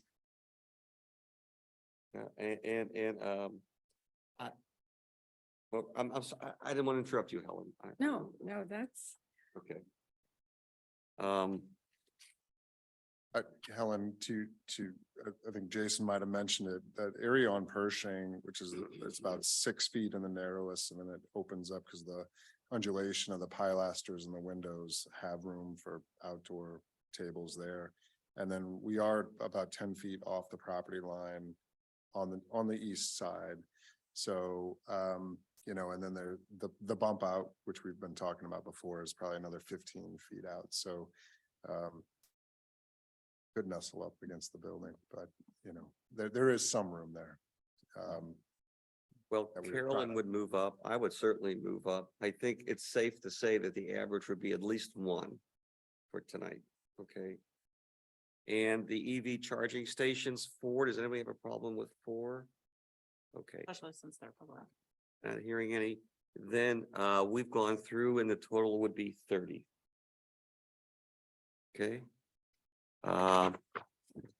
With that, I believe we are ready for what?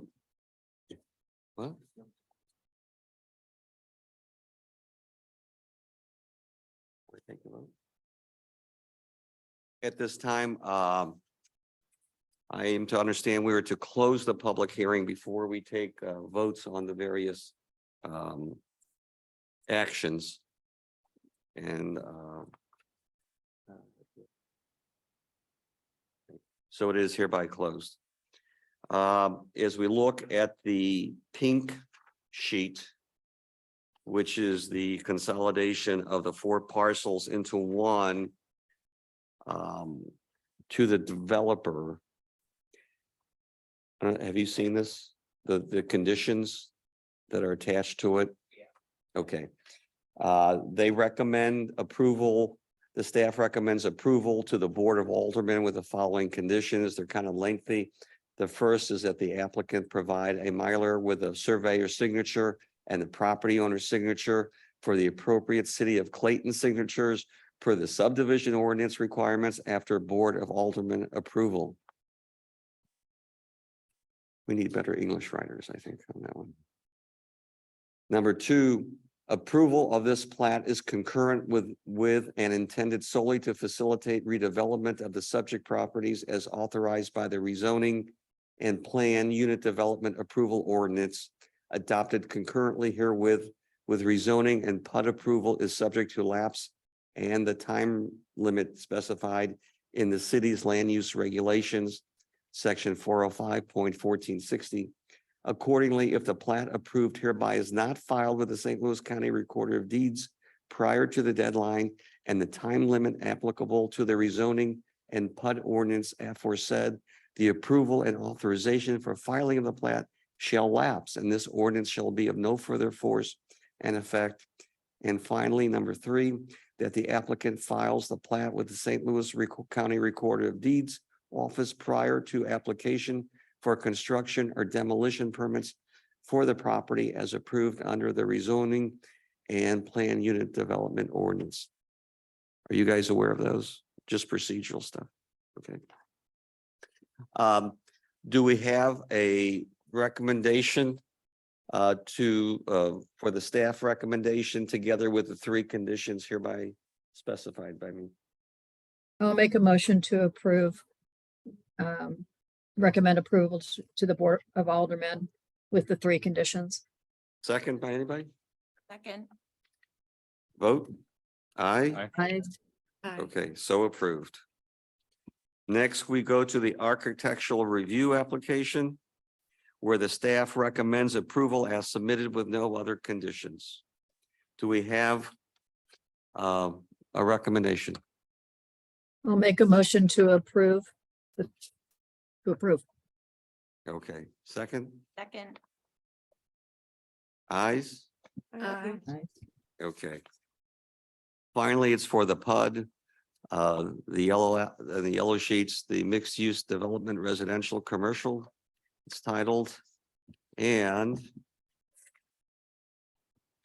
the staff recommends to the Board of Aldermen with the following conditions. A streetscape plan shall be reviewed and approved by Public Works prior to commencing installation activities. That the public, number 2, public art on the property shall include at a minimum a monument piece. A specific plan and rendering of the public art shall be submitted to the Public Art Advisory Committee and the Board of Aldermen for approval. In the event such artwork does not merit 3 points and the applicant does not make timely changes, the PUD development plan shall be reconsidered by the Board of Aldermen.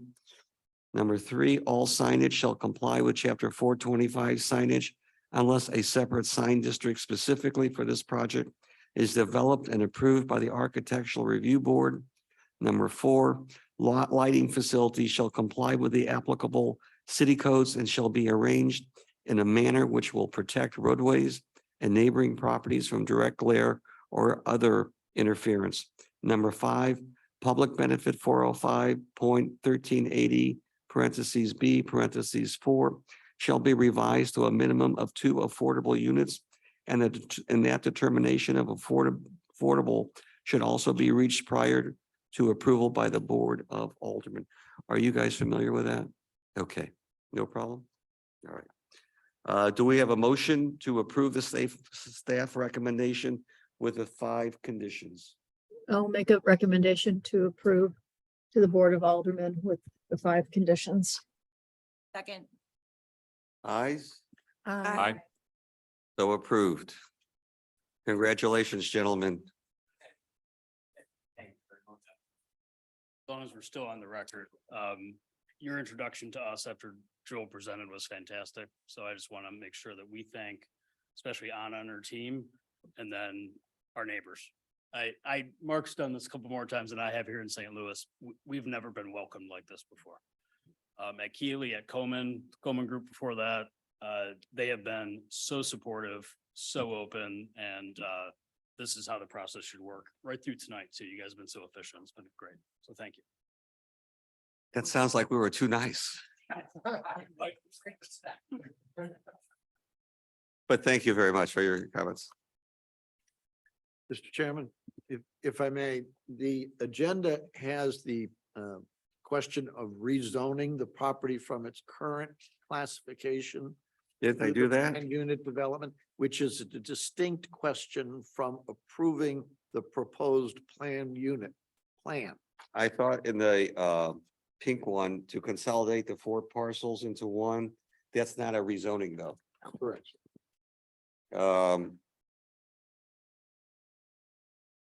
A distinct vote on the question of rezoning the property to the planned unit development district. We have a motion to convert the rezoning to a PUD regarding the 4 parcels. Is there a motion in support of that?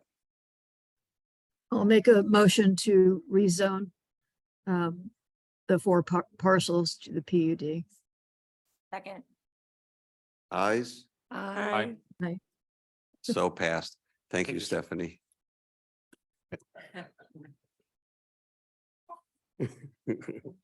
And that concludes, you guys, congratulations, classy all the way. I'll also mention for the public, we have added the traffic and parking studies that were completed by our consultant to the website. So they'll be in the pending applications page when you go back.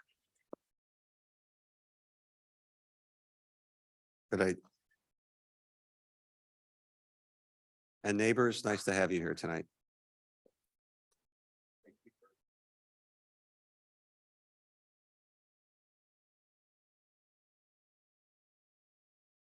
Mm-hmm. Oh, good night. So that concludes our agenda. And to follow Steve's tradition, is there anybody who has anything to add tonight? And I want to thank the staff for keeping me on track most of the time, not all the time, but most of the time. You did great. Oh, no. Okay, with that, I think we can adjourn the meeting. Carolyn, good night in outer space. Yep. And thank Thank you you as all. always. All right. Bye, everybody. Okay.